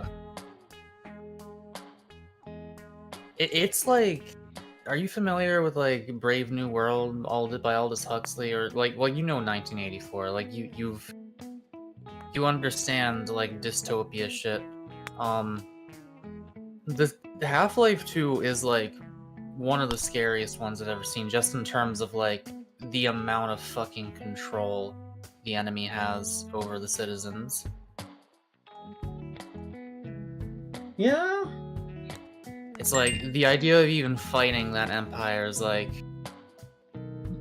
it would be like a group of chickens trying to fight the entire world. Rathan.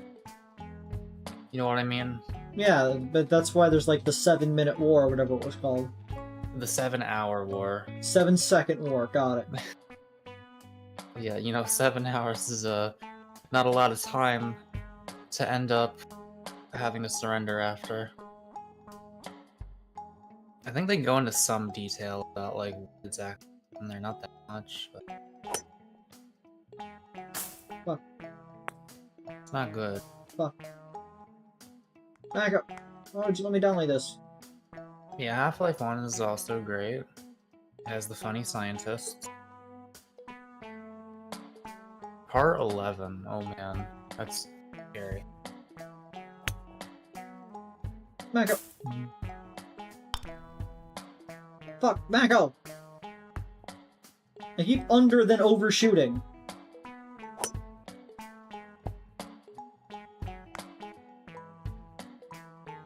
I like this view of the map. I find it nifty.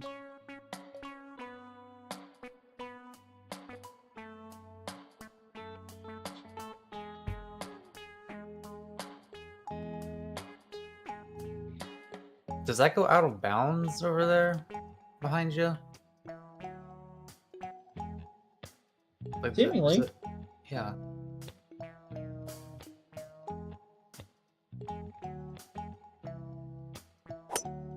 You guys heard of Entropy Zero by now? It sounds familiar, but I don't think I know it.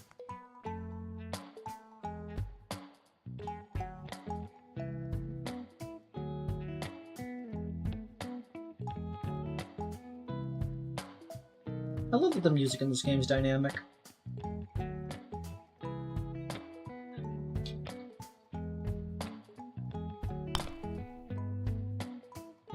Fan mod that has you playing as Combine Soldier. Oh, I'd have to check what's up.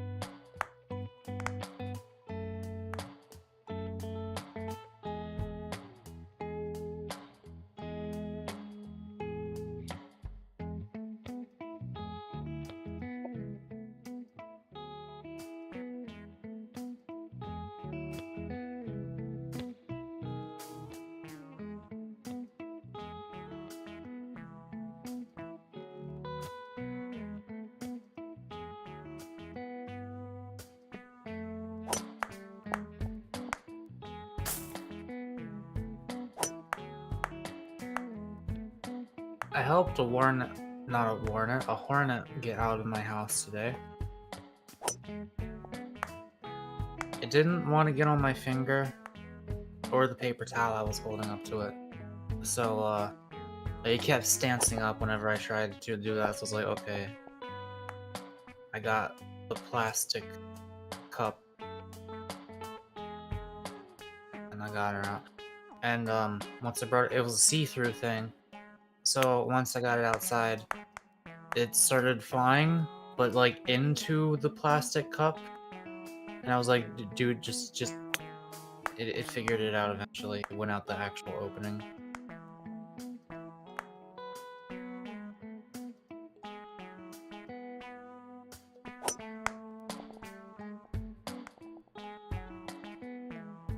I got some close-up shots with my camera. It's really cool look.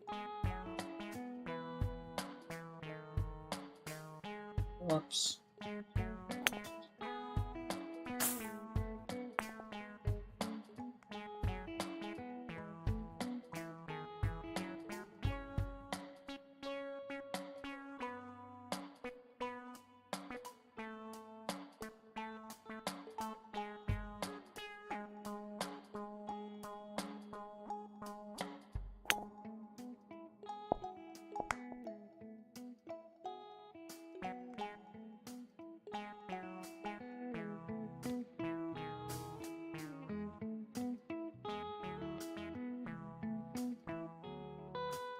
The loop.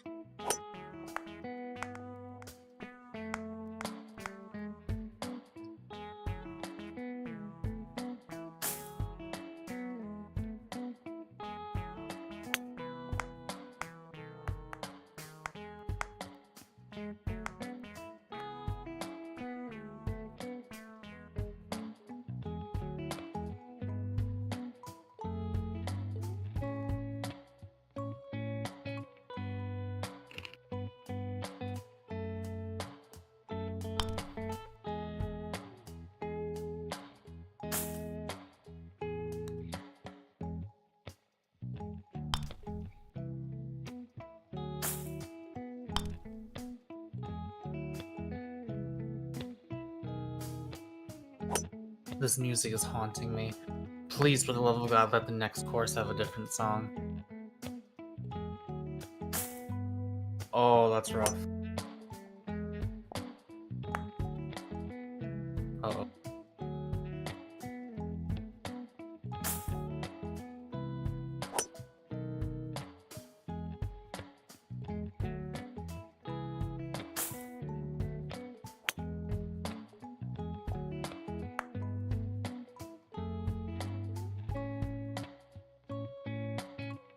Try a different angle, maybe. That looks good.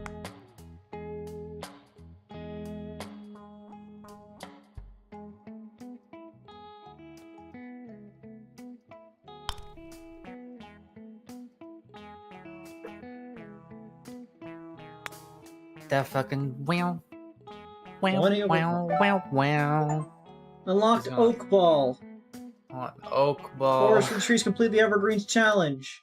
Equip that Oak Ball right now. Oh. Well, we didn't unlock any other 18 holes, but we got 9 holes. I guess that was dunes. We're going to the dunes. Hello, DMT entity. I'm pleased with your progress so far. Miniature golf isn't for the faint of heart. It's a divine ritual all watchers must master. The tools I have given you are essential for understanding this universe. Use your new powers wisely, human, and good luck. You know, it occurs to me, isn't this basically just 3D mini golf? As opposed to like you could play the whole game in the volume view if you wanted, right? No. Well, yes, but you would also need to understand that the map is going up and down, you just can't see it. Well, because like when you're in the 3D view, all you see is a wall. Oh, right. Okay, never mind. Yeah. When the sun is out of your hyperplane, you'll need to change your view to see it.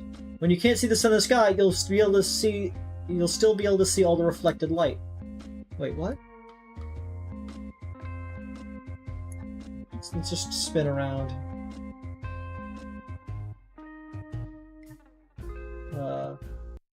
Reset home. There's the sun. There's no more sun. Sun?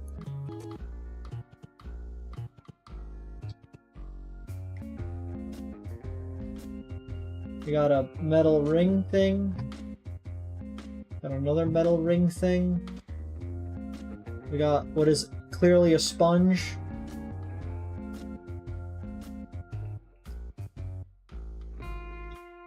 It's a pyramid.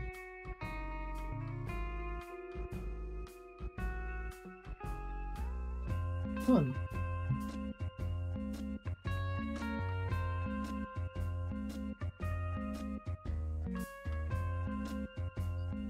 But it does make sense that even if you can't see the sun, light reflected objects would bounce through the fourth dimension. So you'll see the light even if you can't see the sun.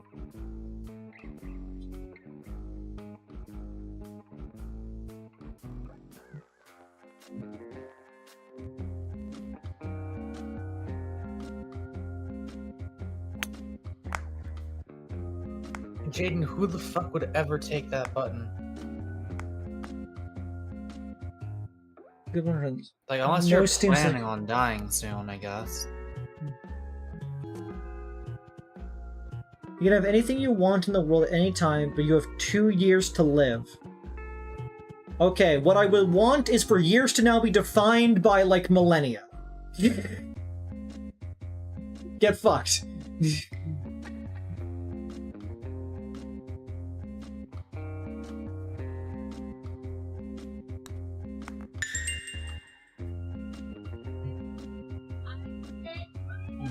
We got the Burtis. Golden spikes! They're orbs! Fool that you are!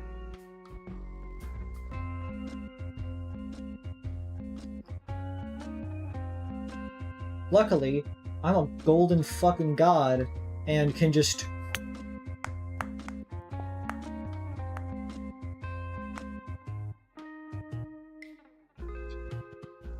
schwink doodly, as the gamers like to call it.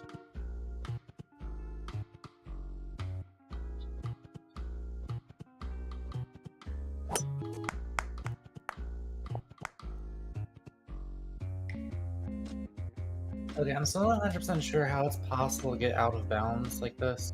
Because when you're actually hitting the ball, you can bounce in the upwards dimension. Oh, right, you just can't see up or down while you're in that? Yeah. Oh, yeah, I get that.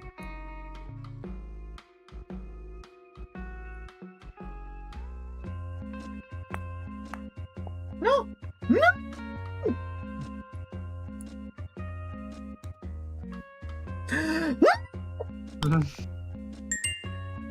Double bogus.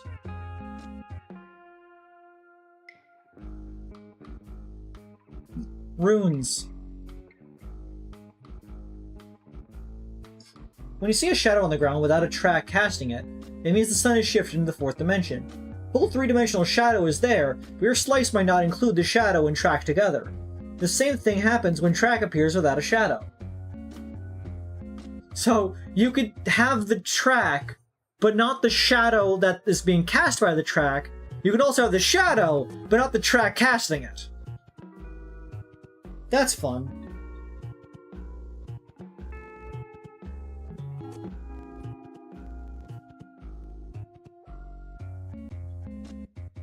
This is, this music...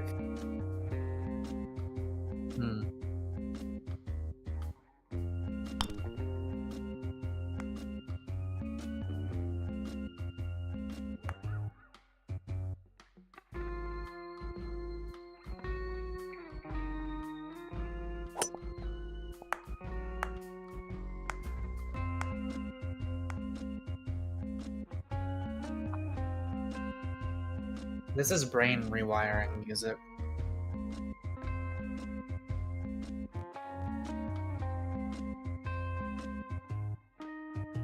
I do, as I said before, I like that the music is dynamic and that it changes depending on, like, where I'm, like, at.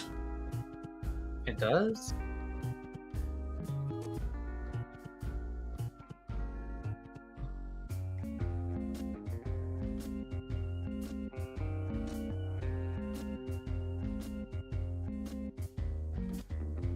It was, at least. This is honestly such a weird song. I like it. Because, like, it's just like the bass and the drum in here, right?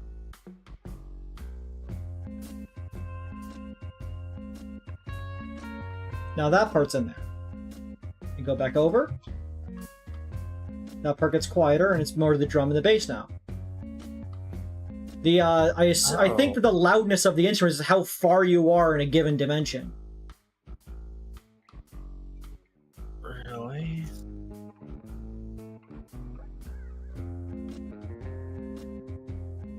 Oh.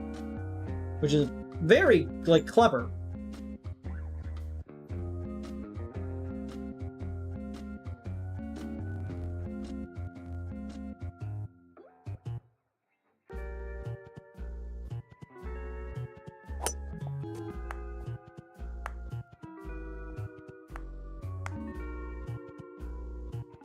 Reality bending out of the way for you.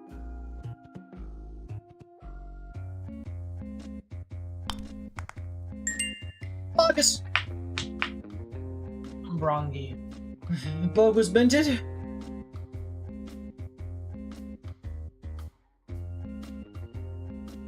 Mako, how would Miniaxel react to Bogus Binted, the meme?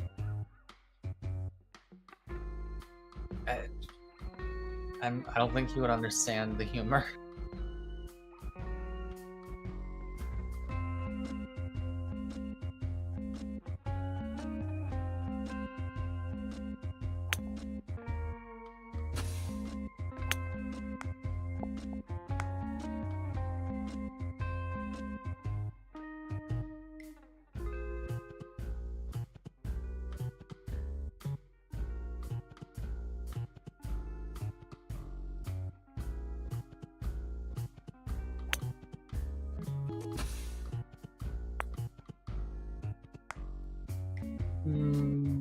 What was minted?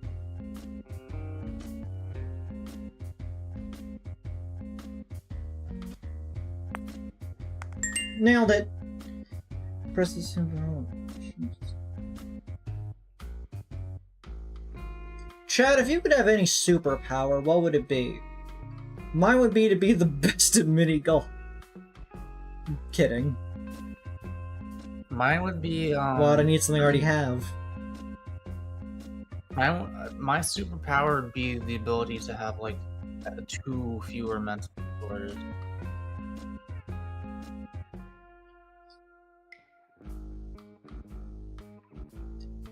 What'd you say? My greatest superpower that I would desire would be like one that allows me to remove 2 of my mental disorders from my brain. Have you ever heard of the TV show Heroes? I don't know. Well, it was a show about like on like a random like solar eclipse or whatever. A bunch of people suddenly get superpowers. Is that the Tumblr show? Tumblr probably reacted to it, but the main antagonist was this guy called Silas, and his entire thing was he was a clockmaker. Like he fixed and repaired watches and was really, really good at it. And then when the superpower thing came along, he realized that his intricate knowledge of how things worked when it came to clocks gave him the ability to understand people's brains, and used it to basically steal people's powers by knowing exactly what parts of their brain were doing it, and could basically rewire people's brains just by, messing with them. Like, they were able to, reconstruct how a person was, more or less. That's really fucking scary to me. Yeah, he was a fucking scary villain. This famous optical illusion of a vase that looks like 2 faces from the side, known as Rubens' vase. Look closely in the ruins, and you'll find one of these vases in 4 dimensions. The illusion becomes 2 3D faces looking at each other. This vase can't hold any water.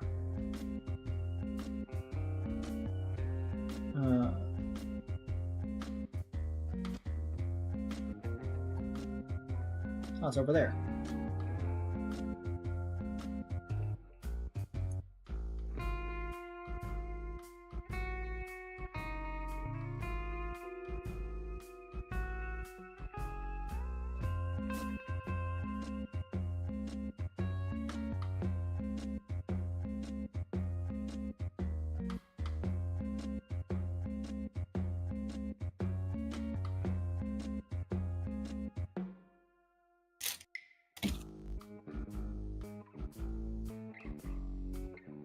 There we go, Michael, look! It's a vase. Vase. But, look, again. It's a vase.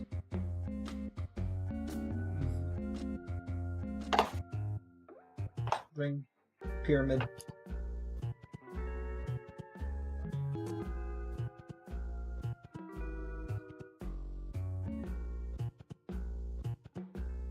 I love that the pyramid is just this giant, weird shape.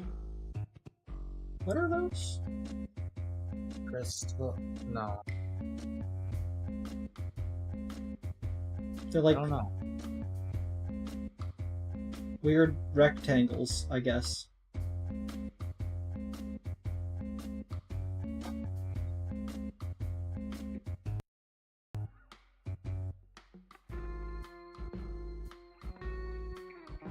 Okay.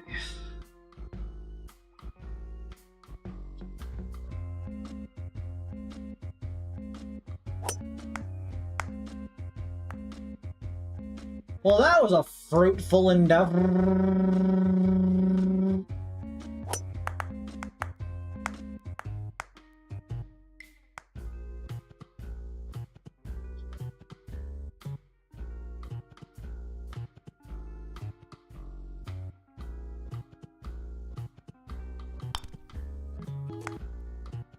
It's just like keep trying to bank off the walls to get to it without remembering that the walls are angles to directions I can't see.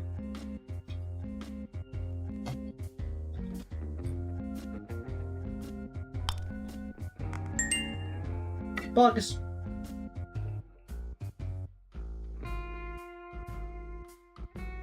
Bogus Bunted.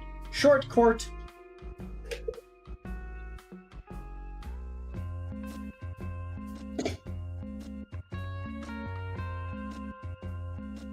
Oh, the face vase is over there again.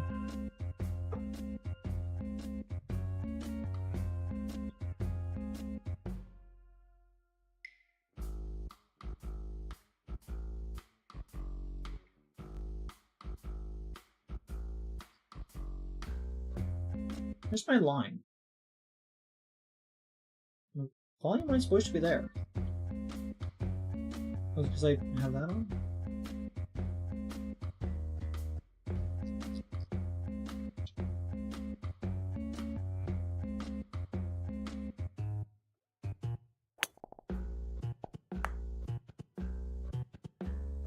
Bitch.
My shortcut.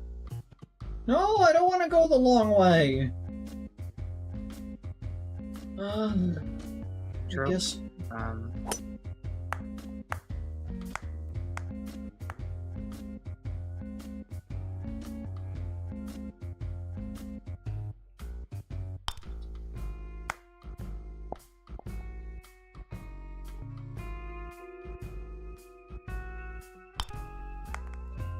Don't sass me, Muck. I said nothing. Did I? Perception fucking is cool and scary as shit. Also solipsism, just for funsies. I don't think solipsism is just for funsies, to be honest. Like, I'm gonna ixnay on that one.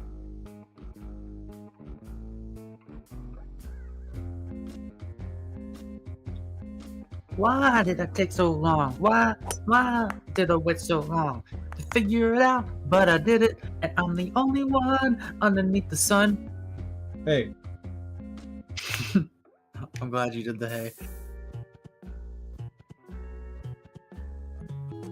There's a sand trap in here. the sand.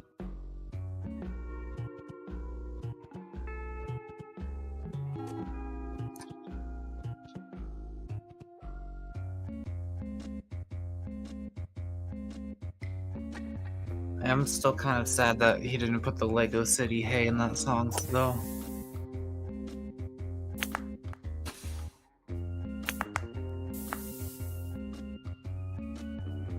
Oh wait, no, there's wasn't there another song very focused on hey? I don't know. I might be. I don't mind me. I don't know. I feel like I'm minding Mako. Can we get some minding Mako in the chat? Jack, can y'all mind me? Can you mind my Mako? It's like the story of Cain and Abel, where they're like, "Have you been? Do you know what happened to Mako?" And Cain's like, "Do I look like a Mako minder?" That's what they said in the Bible.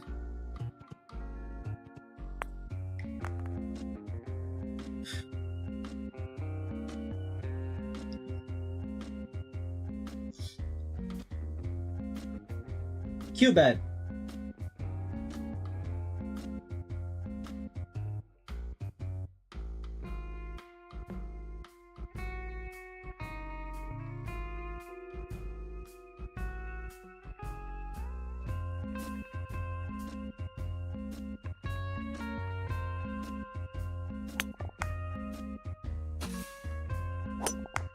shot. Trick shot. Trick shot. Where the fuck are you? I'm right where I want to be. So now if I just switch that, then switch right there.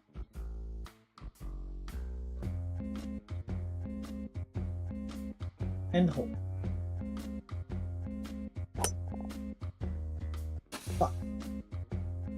You're gonna fail 2 more times, and then you're gonna get it. This one.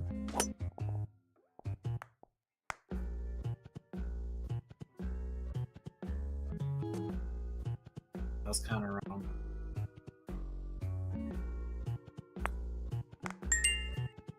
It did take me 2 more times before I got it. Just I got up. I meant yeah, I know what you meant.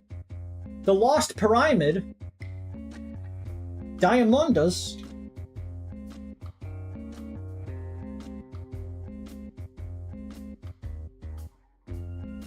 This map sure is shaped.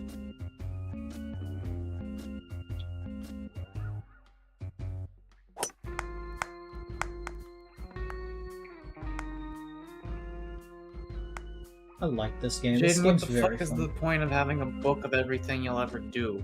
Are you able to change it?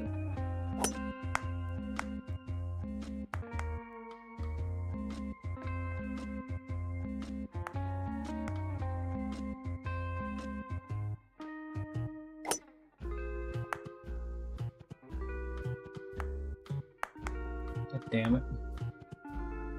I don't want to be down here.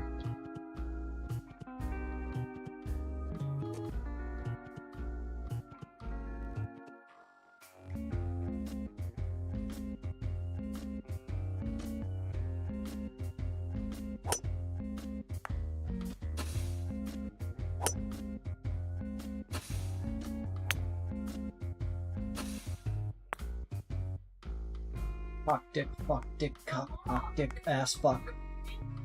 Every now and then I'll just think about the fact that they calculated that there could theoretically be a thing with enough gravitational force or some kind of force, something, where you bend space so... Oh, is that a tesseract? Where you bend space so hard back in on itself, and you bend time along with it because the time comes along for the ride. Because for some reason it's made of the same shit as space. But theoretically, you could bend it back in on itself and have time actually go like back to an earlier point.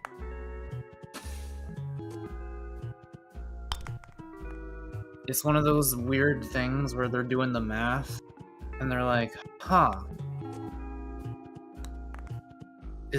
that can't be a thing, can it? And oftentimes they later find that was a thing. I got Sands of Time. Complete the Dunes course. That's how black holes were found. Someone said, like, before they ever found any, before they knew about it, someone did the calculations of just doing things about gravity, and they were like, huh, theoretically, if you had matter this dense and this small of a spot, it could create a force so strong light wouldn't be able to escape. Huh. That's weird. That's this weird hypothetical thing. And then like 100 years later, they're like, hey, yeah, that shit, found one. Yeah, that fucked up shit you hypothesized? Real. The fact that a guy thought about... The guy was like, hey, if you smash some particles together, a positron might exist. And then they found a positron. I mean, you throw enough spaghetti at a wall, some of that spaghetti's probably gonna make a black hole. Up the trail. What is this shape? It's a sphere. Wait, what map did you choose? This is Desert Challenge. The back 9. This is the back 9. Bumbus. They call Mako Bumbus because he is a Bumbus. Trick shot!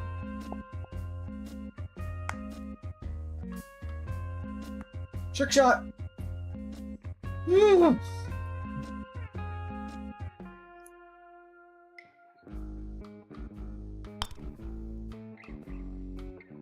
Oh! I got par, so I'm doing perfect so far. On the edge. I'm on the edge. A glow.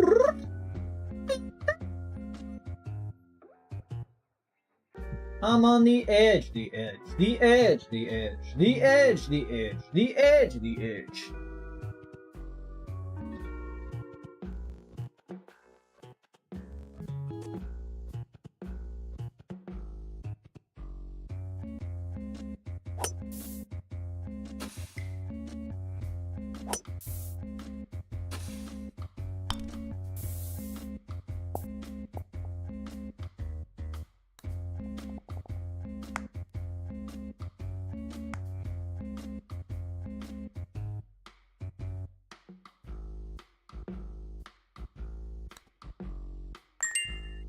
Dumbus Bungus!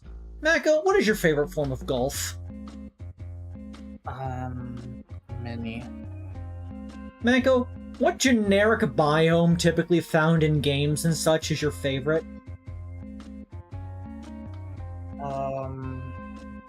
Chad, give me your answers still. Does space count? Yeah, space is always a valid one. That one, I think.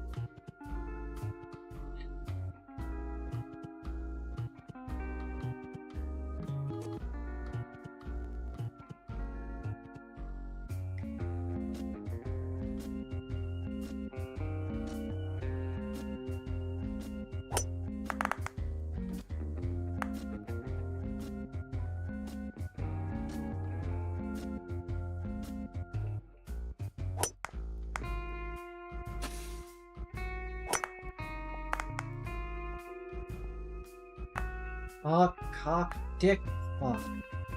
Oh yeah, I learned how the Higgs field works. Did you know how the Higgs field works, Avery? Not entirely. The way I saw it described is basically every fundamental particle has a field associated with it. They behave like quantum fluctuation fields. So like an electron belongs to and the electromagnetic field or some shit. I don't know exactly how it works. But there's a bunch of different fields and they're like layered around each other. And they can interact with each other, and a lot of them interact with the Higgs field, which they basically rub up against it, and the Higgs field is kind of like, it's like thick. So the waves of the other fields have to like wade through it when they intersect with it. Oh, like it's this. like they're literally like pushing themselves through water. Like, not literally, obviously not literally, but it's like the Higgs field is just like a thing that waves on other fields have to wade through, and the harder they have to wade through it, like I guess the closer they are to it, maybe the more they interact with it, whatever. The heavier the more massive they are, because that's just like how much effort they have to expend to like overcome their inertia. And it sets the limit, because by default everything moves at the speed of light until they start intersecting with their Higgs field, which I thought was really cool. It's like, oh, matter just has to wade through like a thick field. It's gotta trudge through the gunk. Yeah, and photons, they're like flying right above the field entirely. They don't even touch it. Photons continue to be fucked up. Don't recommend. Except, no, technically they have... Well, no, they don't have mass. never, but I don't know.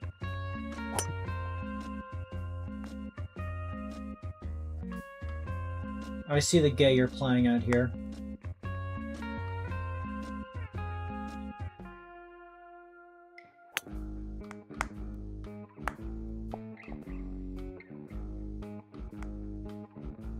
I still don't really know what's going on with wave-particle duality. Oh, well. Like, is there a reason they can't all just be waves? I saw something mention that particle collisions, they behave like particles, but could energy waves not just bump into each other? Does it have to be particles? I don't know. Waves interfere with each other? Yeah, I'm Should mean saying something in different, particle yeah. accelerate. I don't know. I haven't really researched that at all. What's your thoughts on string theory? It's like there's zero proof of it whatsoever, right? Like I know it's a very mathematically consistent thing where it's like theoretically it would make sense, but they don't actually have any idea if it's the right one or not, really. Yeah. Mental masturbation, my man. Yeah, I've seen No. I've seen the 3D like pictures of or 3D GIFs or whatever of the like hyperspace shapes of like a bunch of fabrics folded in on themselves a million times in the most complicated ways ever, and it's like, what is this? Though I do really like the idea of the entire universe just being vibrations on strings. However, I feel like the entire universe is just vibrations, but it's probably on the quantum fields instead of strings, I guess. I don't know.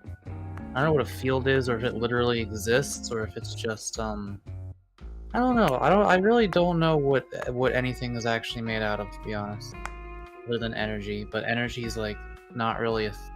I don't know.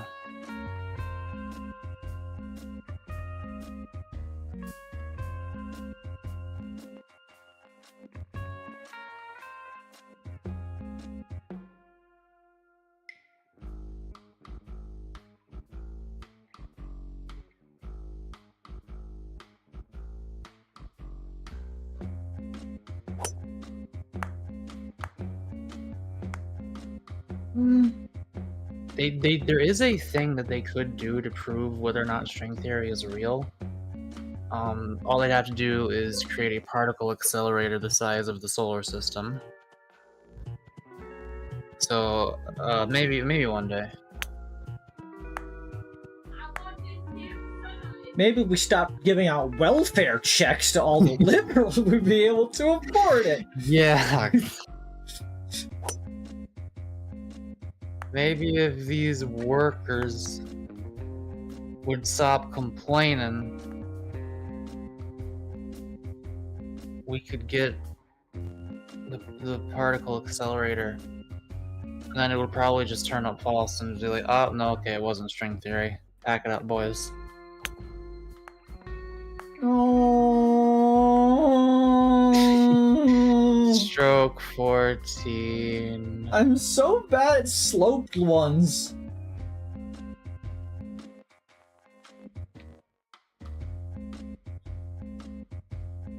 Sims 5 comes out, but it costs $500. Well, yeah, obviously you do that because it's gonna be pirated. Like nobody pays for Sims games unless it's just the base game. Like if anyone has any DLC, like again, I don't know why I'm saying again. Just again to anyone who has forgotten, anyone who needs the reminder. $500 is like less money than it costs to get all of the DLC of just one of the Sims games.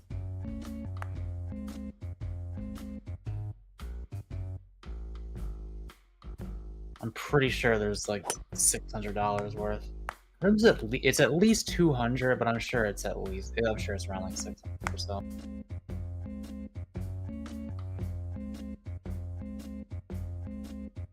I'm going to shit.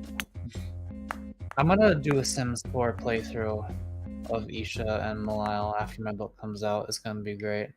Also, I want my book to come out in the first week of May. In the Unless first week of gay. The 2 people helping me are still busy with finals before that. Assuming they're able to look at some of this last little bit of code I'm struggling with for my ebook. Within the first week of May, I'm gonna publish it with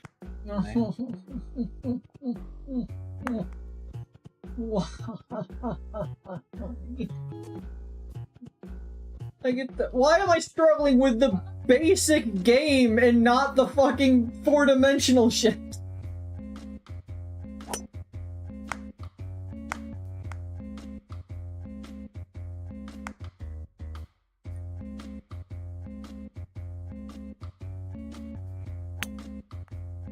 Like, oh, navigating a 4-dimensional space? No fucking issue. Trying to get up a slope around a small wall? Fucking impossible, man. Someone says you should just full send it up the center. I am full sending it on every hit! I do not have a less send besides full! I am gumping, I am wumping, I'm basically gumping. Par 5 is kind of insane. It's like, your ball has to be in a really good position or you just can't really hit it to the other thing. Is there anything you could do in 4D or no? No, best I could do is just reorient the thing to be a little bit more forgiving in its openings.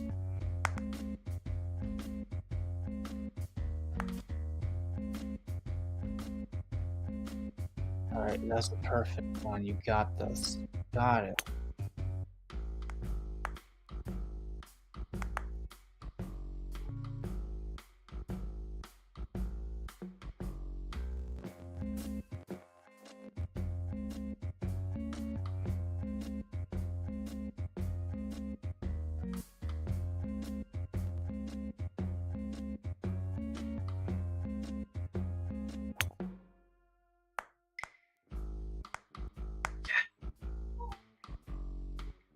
Yes, finally. Stroke 30. This game makes me feel like I'm gonna have a stroke. Put a Babel bar. Shut the fuck up. Just seeing the 130 in the middle of the scoreboard. Always. Shut the fuck off, kid. What the fuck? Is that a wormhole? Is it gonna come out the other one? You should dunk it in immediately without a care in the world. Well, if you insist. No. Oh.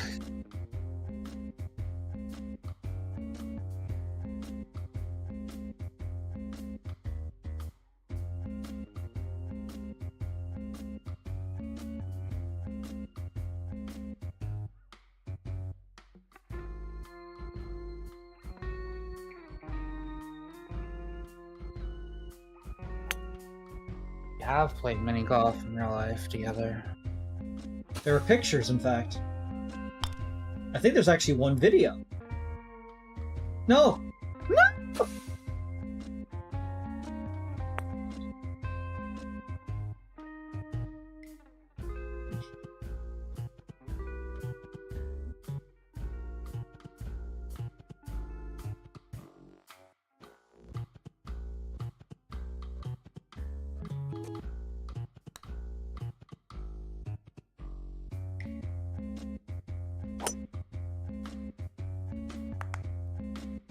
Almost there!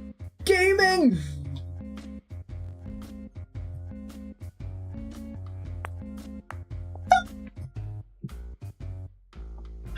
Also, that other map, Viper, reminded me of a joke. I learned this one back in the Scouts. So, I was just waiting around, you know, as one does, hanging, and I saw this person, like, running up in a panic, They said, you gotta get out of here, the Viper's coming. And then they just, like, before I could get any clarification, they've already run off. So I'm confused, wondering about the Viper. But before I'm able to, like, make a decision, a couple more people, like, run up, also similarly in a panic, and just like, you gotta get out of here, the Viper is coming! And so, they're all running before I can, even think. And so, I'm wondering what all these people are panicking about. They're like, there's a Viper coming of some sort. I'm just really concerned. But then next, I see this elderly woman coming up, holding a squeaky bottle in her hand and says, "Hello, I'm the window viper. I've come to wipe the windows." You're the Viper. Such a stupid joke. It's pretty, yeah, it's kind of bad.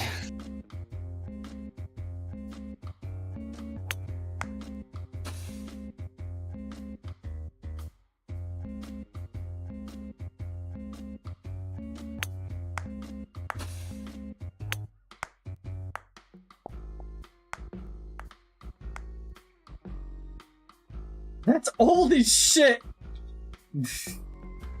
You're so fucking mean to me, Chent.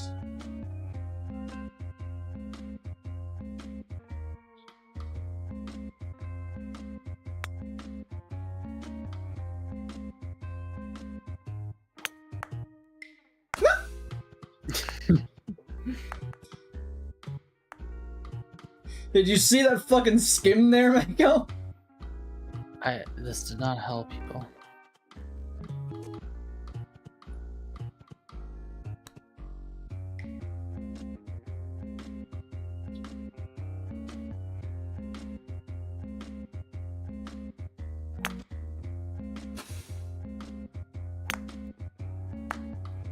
Oh. They don't call me the gamer for nothing. Fuck! Shit! Gaming! Can I get a what?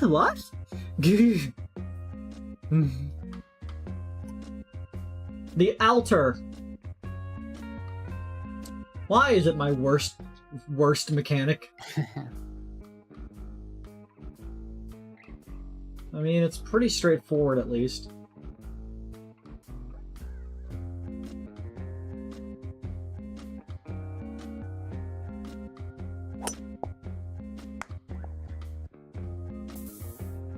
Why? Why is there sand in here? Who is gaining from the sand?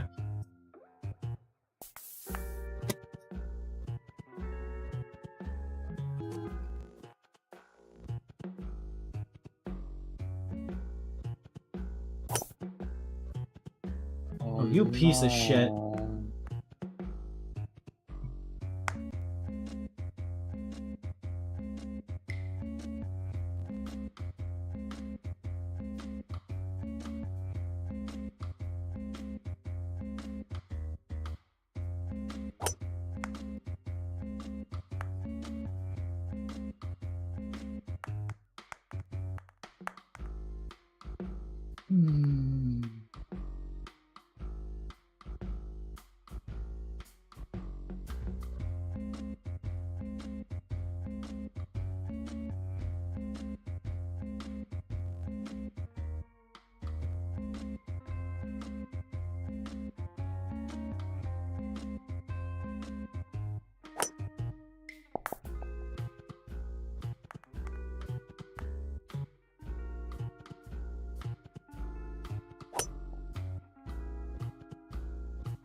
You know, I bet if I really went for it...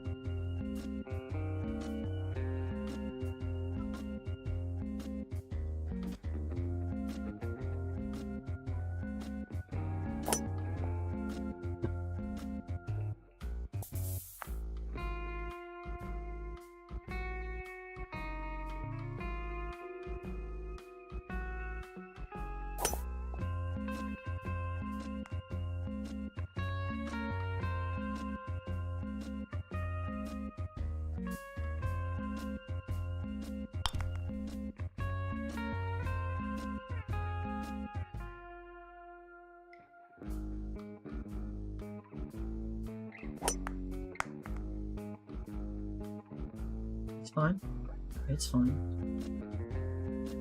It is perfectly okay. It's fine. What the fuck? Oh my god. Fucking Zeno's fucking paradox there. I don't know what that is. I went halfway, and then I went halfway, then I went halfway, then I went fucking halfway. What? Got an achievement for that. What achievement did I get?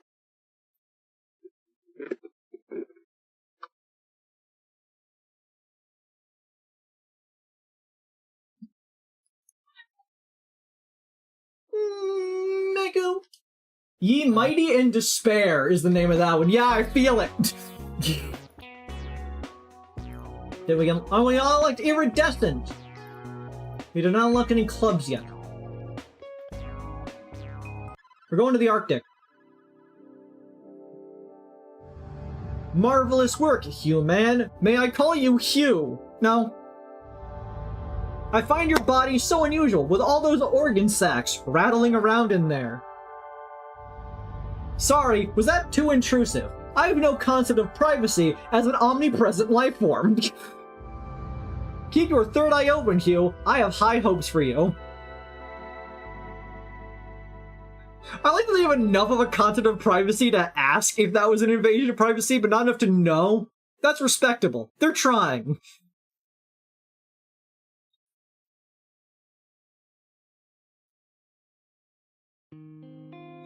Big Air!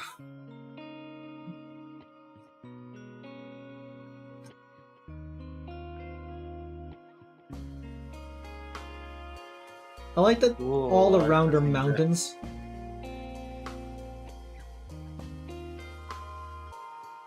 You can just navigate around sometimes. Like, what the fuck is that? Who knows? Who cares? It's a cabin. It's almost certainly a cabin. I expected this world to have the worst music in the game, and it has by far the best. You expected, like, a Christmassy kind of jingle? Yeah. Sleigh bells. No, I hear them sleigh bells ringing, jingling.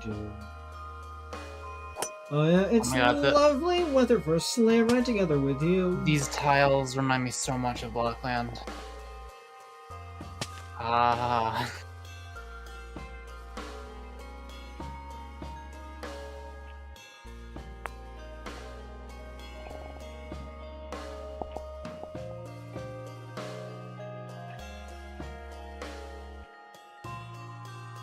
I like that the thing said, like, checkerboards are infinitely tessellable, but you'll see other forms of infinite 3D tessellations in later stages.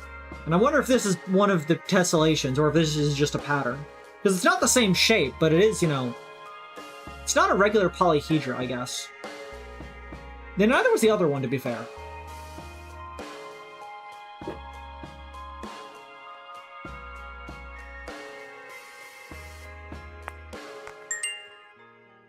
Bogus. I'm gonna be right back. Yonka gonka ice skating, onka donka.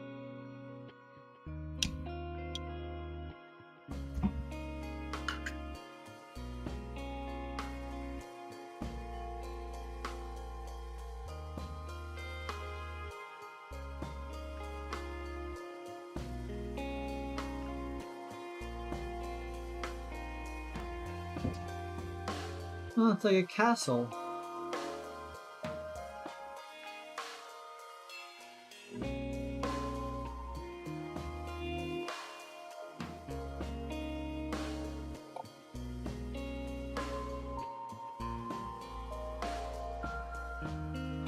It sucked to live in a house like that.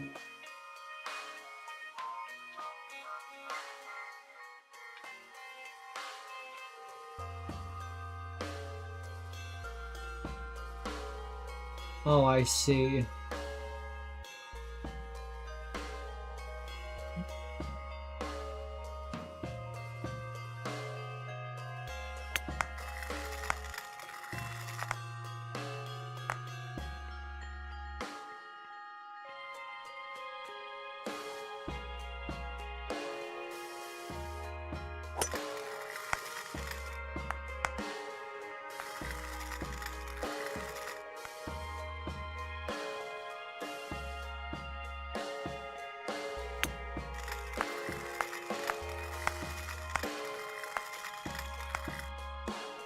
Ice, ice, baby.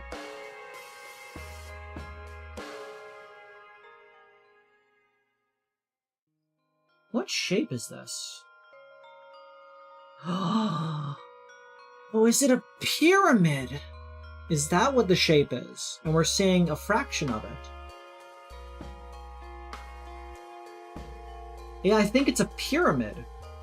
Because it starts as a large square and then zooms in. Because pyramids would infinitely tessellate. Because you could wedge them together in a, to make a sort of cube shape. Math. Math, science, history, it started with a mirror, started with the Big Bang. Bang.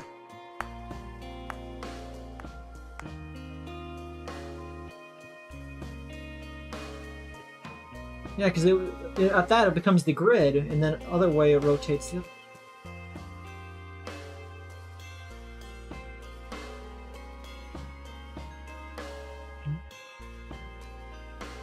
Running hot playing actually just barely decent of social awareness.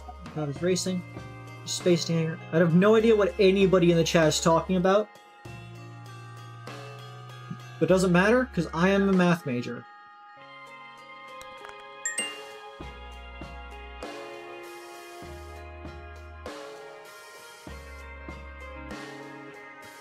Alpaloop.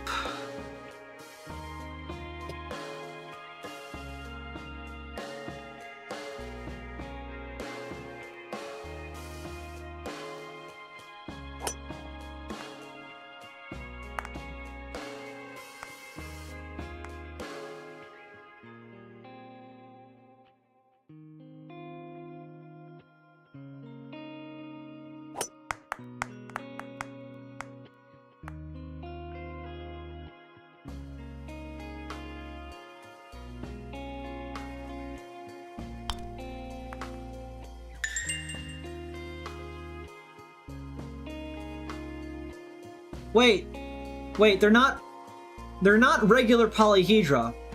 They're octahedrons, that's it. Because a pyramid's not a regular polyhedra.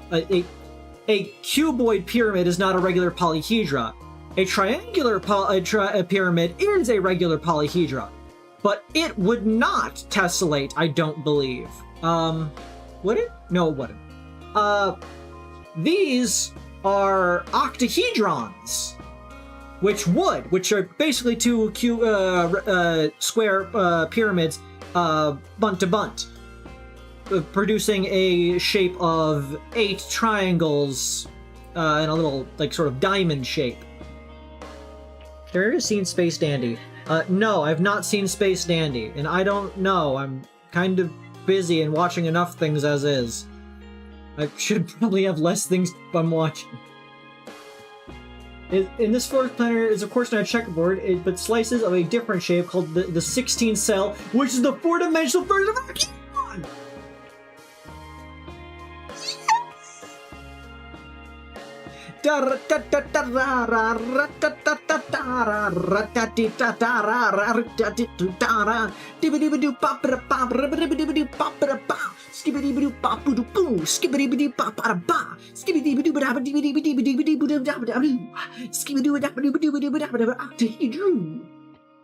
Basically, I'm the best at everything. Octahedrons bussin'.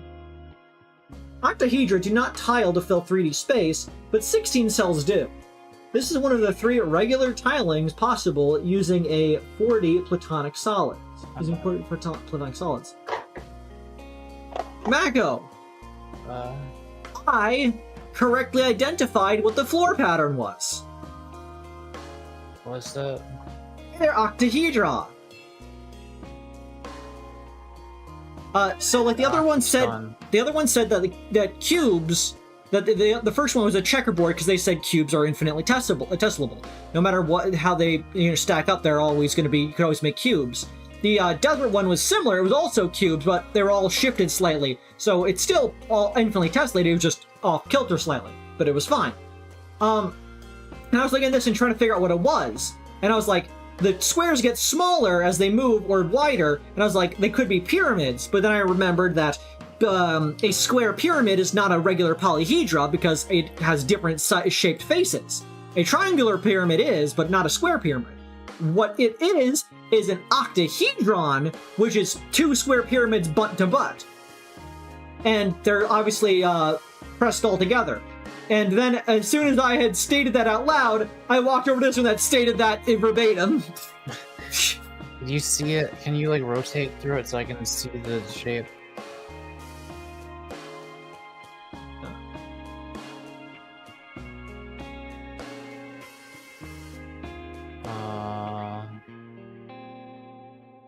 Yeah, so it's just two square pyramids back to back, basically. Yeah. It's like a Kirby 64, the Crystal Shard.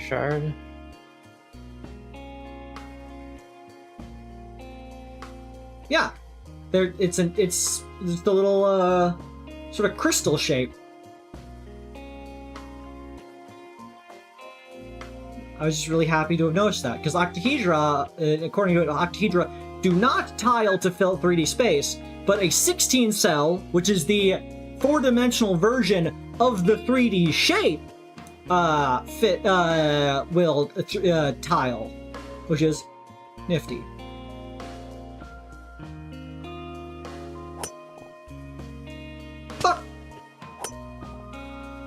Aren't we just seeing the 3D version of it, though, since it's a 2D texture that you're scrolling? We are looking at a 2D cutout of a 3D shape of a 4D shape.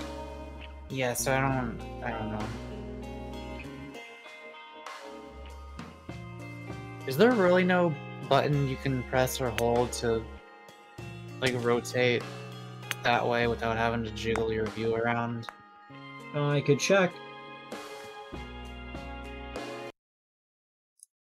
Settings, key mapping, zoom, volume, shadow, crystal, slice, tile, putt, axis, putt, space, not large, UI, back, left, up, down. No, does not seem to be.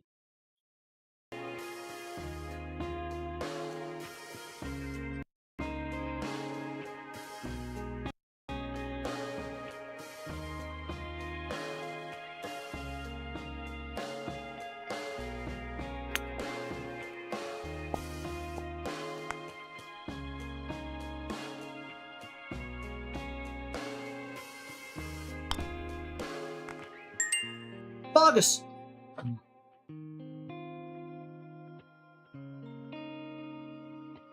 Tilted. Tilted towers?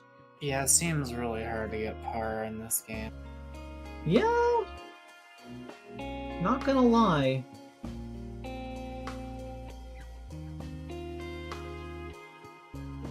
This game is a bit buster nut.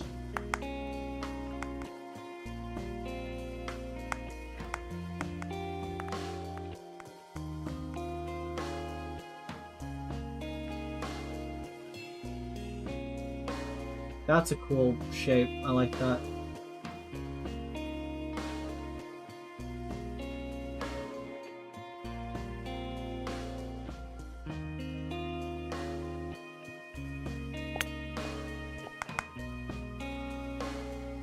Fuck! Too hard.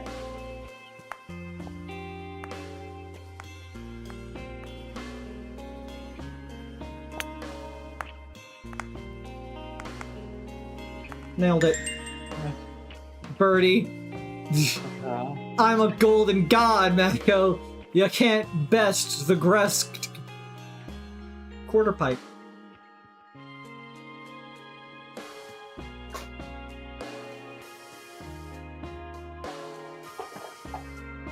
Okay.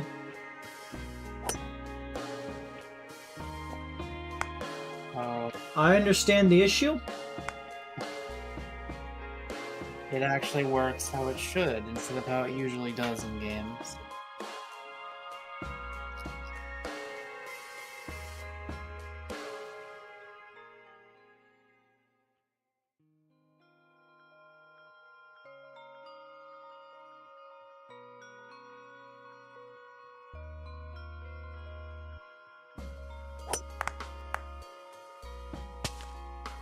But you managed to land in the snow there somehow.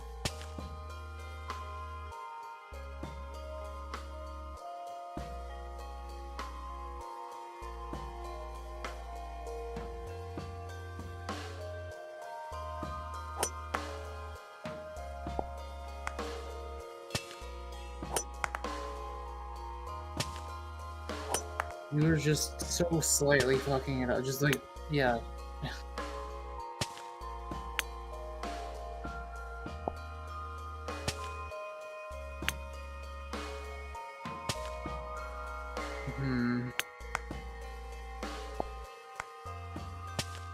Oh my god.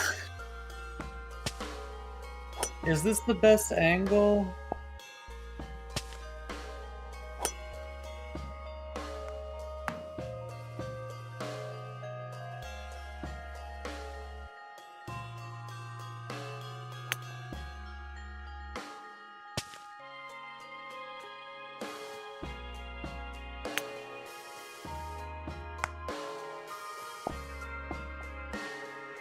You've done it.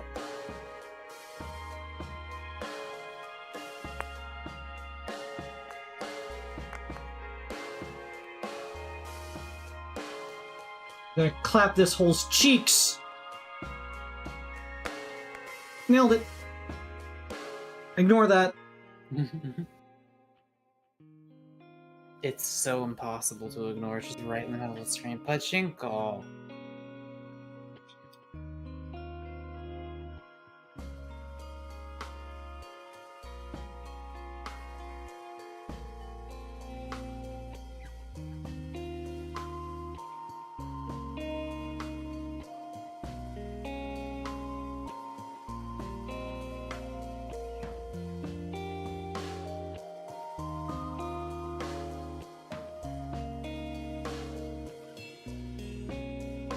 Yeah, just go for it. Go for it. Okay.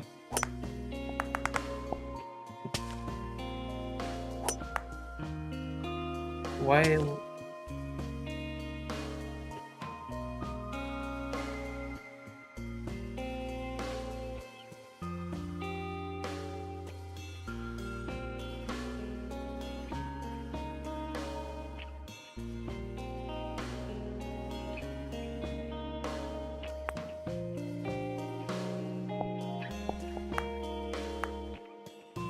Why what? I don't remember.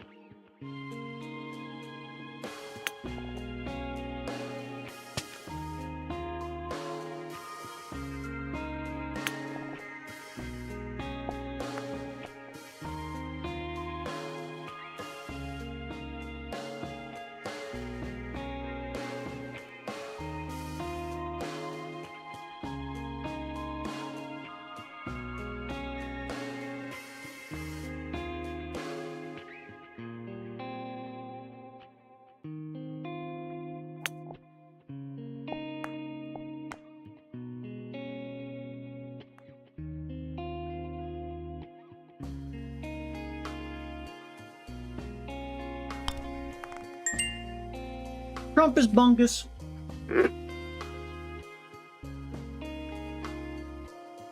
Half pipe.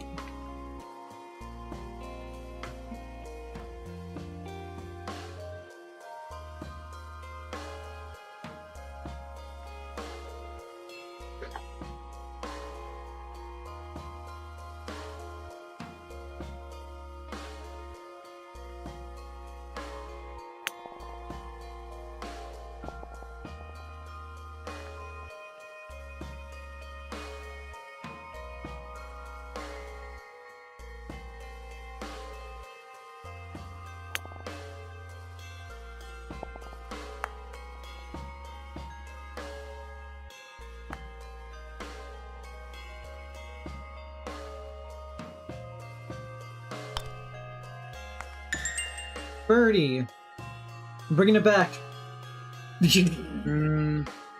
All I need to do is get a 12 under par.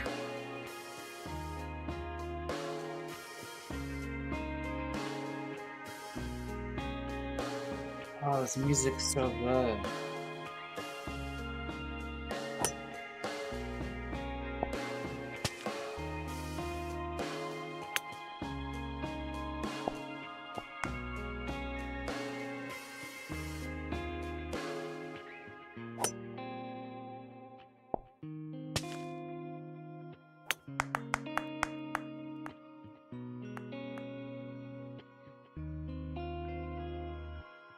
I gotta say, your stroke play has been quite lacking tonight. Hey, I'm the best at stroking. Nobody gets strokes better than I.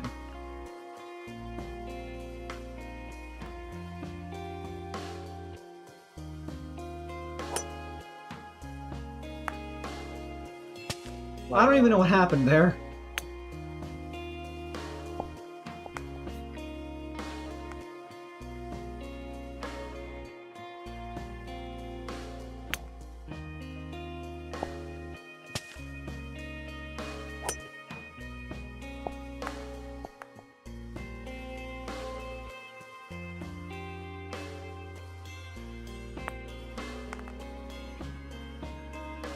Gaming. Unlocked the Arctic Challenge and unlocked the Mezzanine. Completed the Arctic course. Let's get this Arctic Challenge done. Are there any customizable things? No, I did not. This I can't get over that menu music.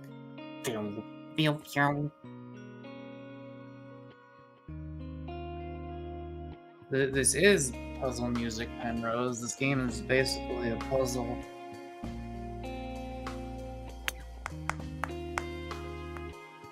Oh god. Is there an issue?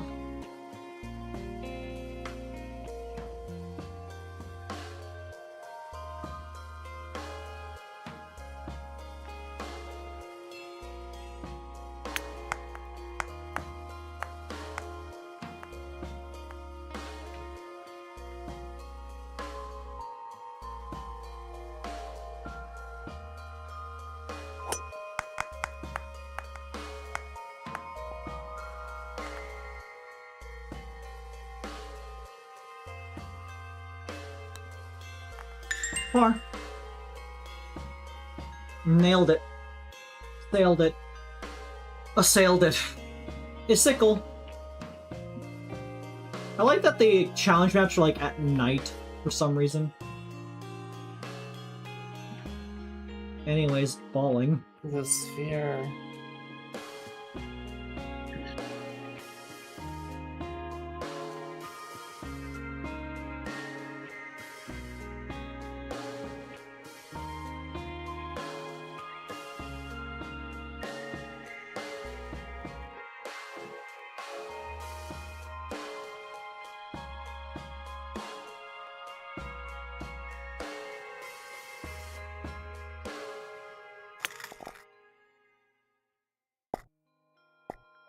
That was almost really sick.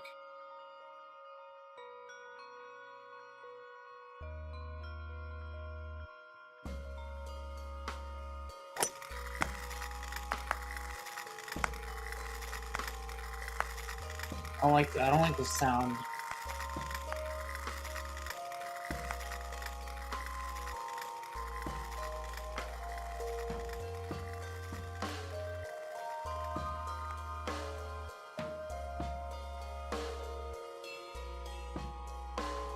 Oh, how are you supposed to do this?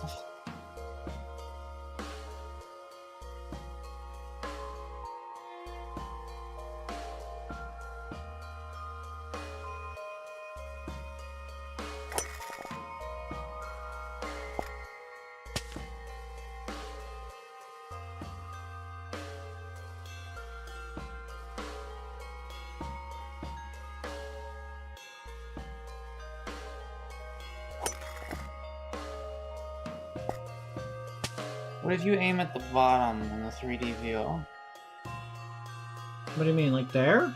There, yeah, what does that look like? Then it's a tiny lump.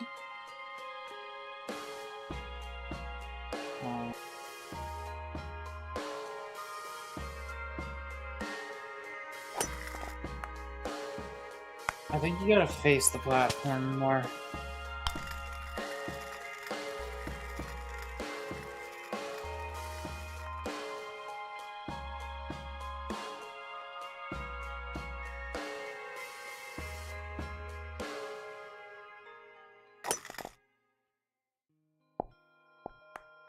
Don't tell him what to do.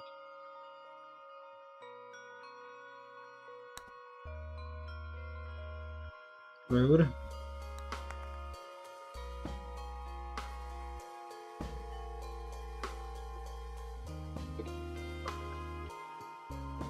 Horseshoe.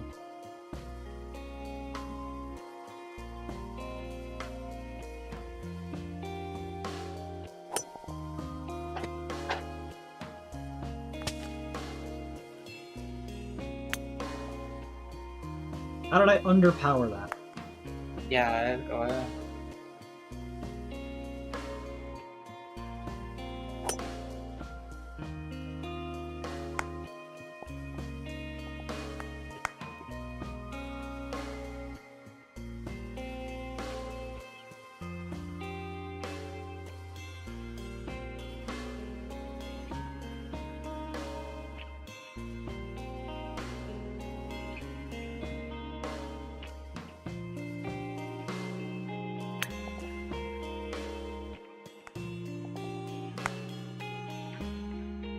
Why? Why did you make it like harder on yourself? What do you mean harder on myself? Why don't you just keep it flat? What do you mean keep it flat? You have it all diagonal now, it's making it all shifty and confusing.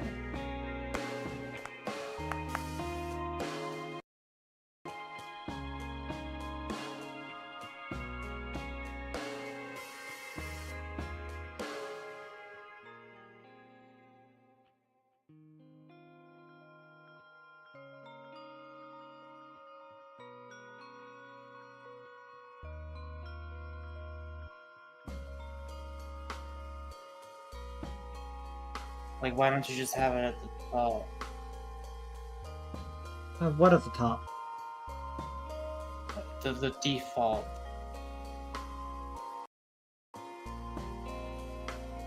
Like that? Yeah. Okay. Oh. Wait, no, yeah. Just do that.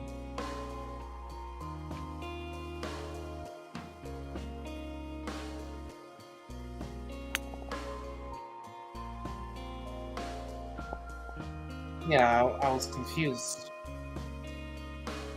I didn't think that would work. It's what you tried the first time, and then it's like you made it worse on yourself. Weird. Flip inside. You usually the owner or king, queen, or royal number term in 2 years.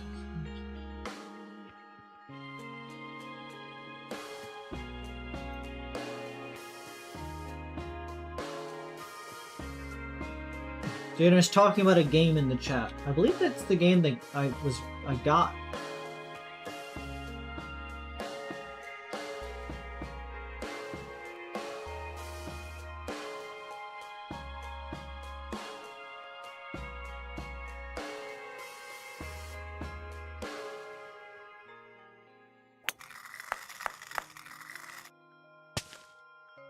Huh.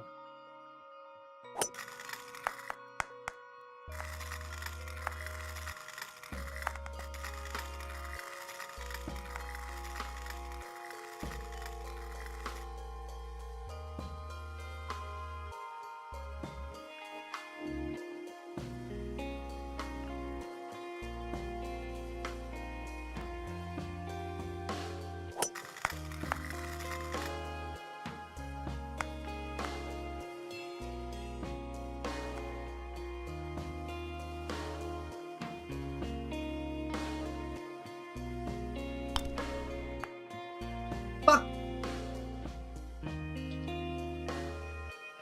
I am so good at minigolf. I love minigolf. I want to play more minigolf. Mako, come back to Connecticut so we can play minigolf. Nah. Mako golf. The tube.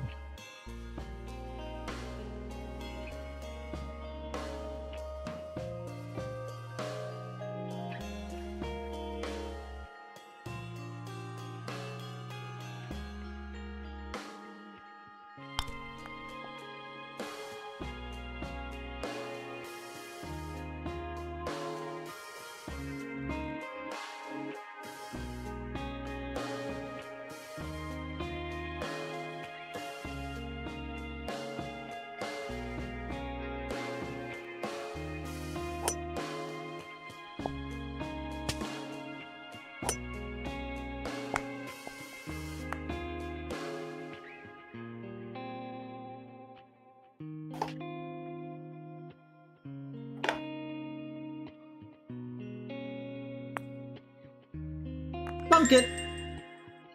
Mako, what's your favorite type of math? Off the wall.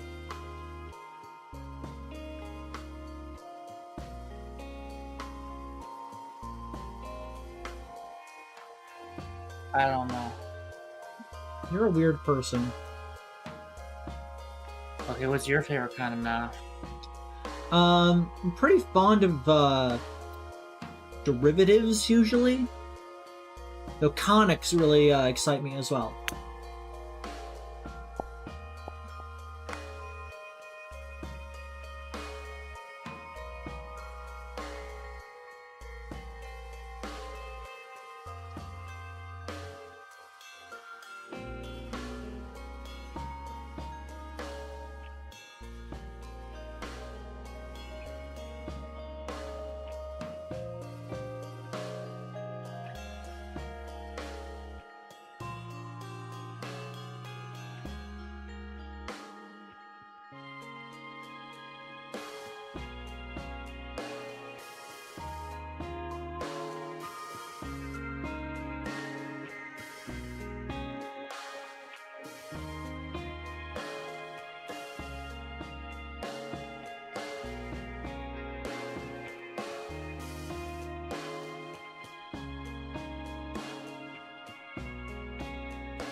Noise.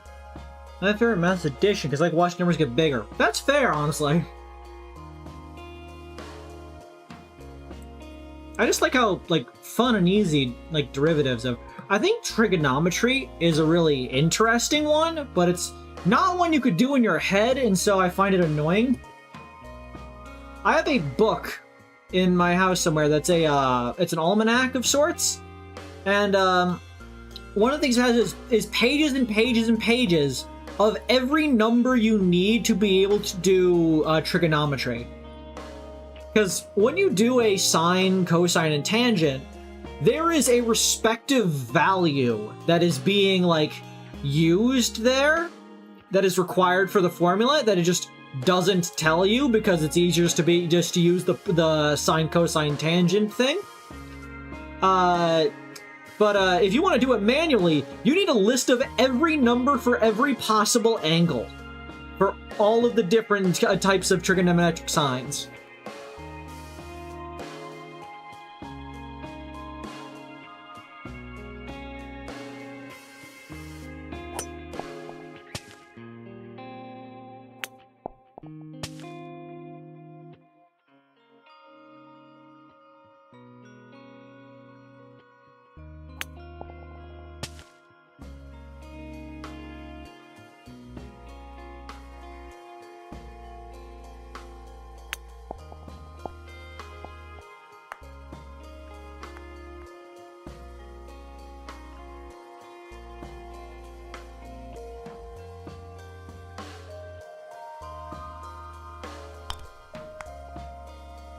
Ooh.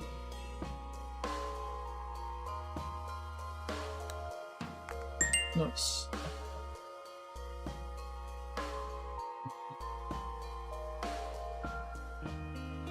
Slalom.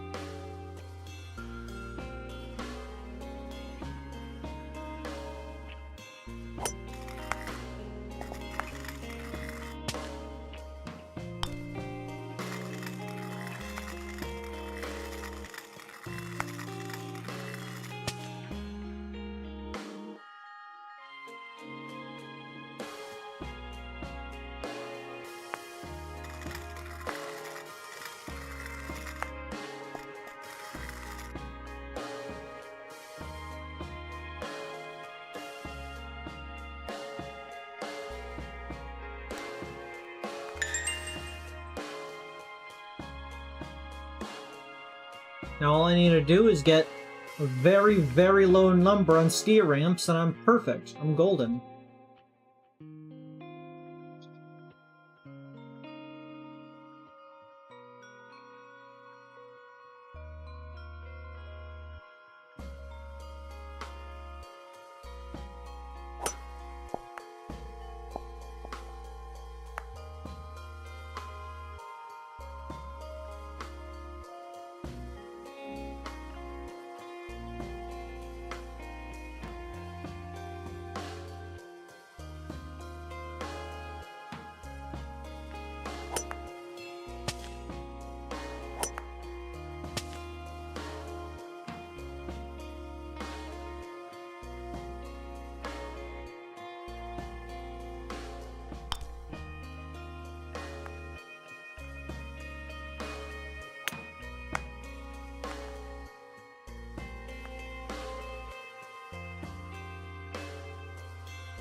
Okay, just line it up. Dunk it.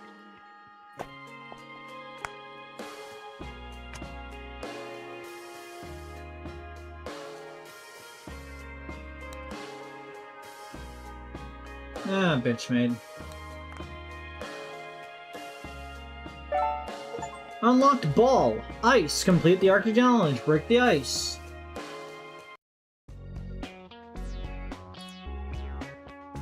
We got the ice ball. It seems that there are 14 things in total. A first down and a back down for 7 different areas. How many have you done? I've done 6. I think that's good for now. I think we can continue the next one another time. Okay. Yeah. Thank you for coming out. Really enjoying this game so far.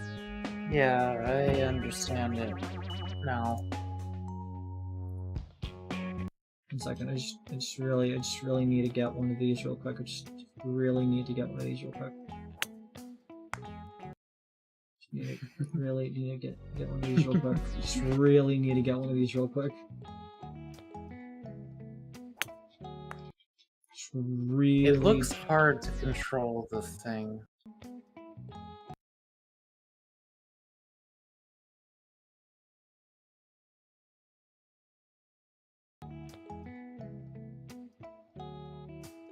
Oh.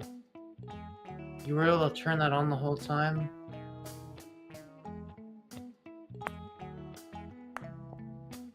Yes.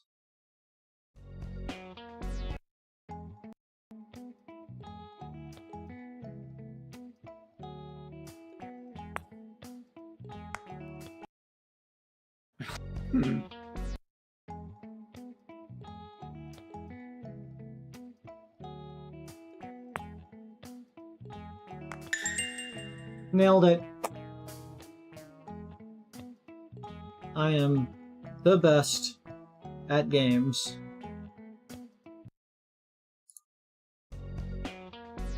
Yeah.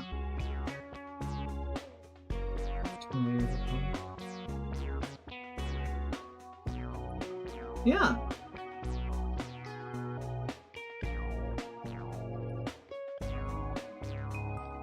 You could have so many people playing this. Yeah, thank you all for coming. We're gonna definitely play this again because I really enjoy this game, even though I've not been talking very much. This game really takes my brain and makes me have to like think and stink. You know how it is. Yeah. We'll be back at you with more exciting content on the next stream. Remember to... And I'll see you all on the next thing. Stay dimensional, am I right, gamers? Bye, good night!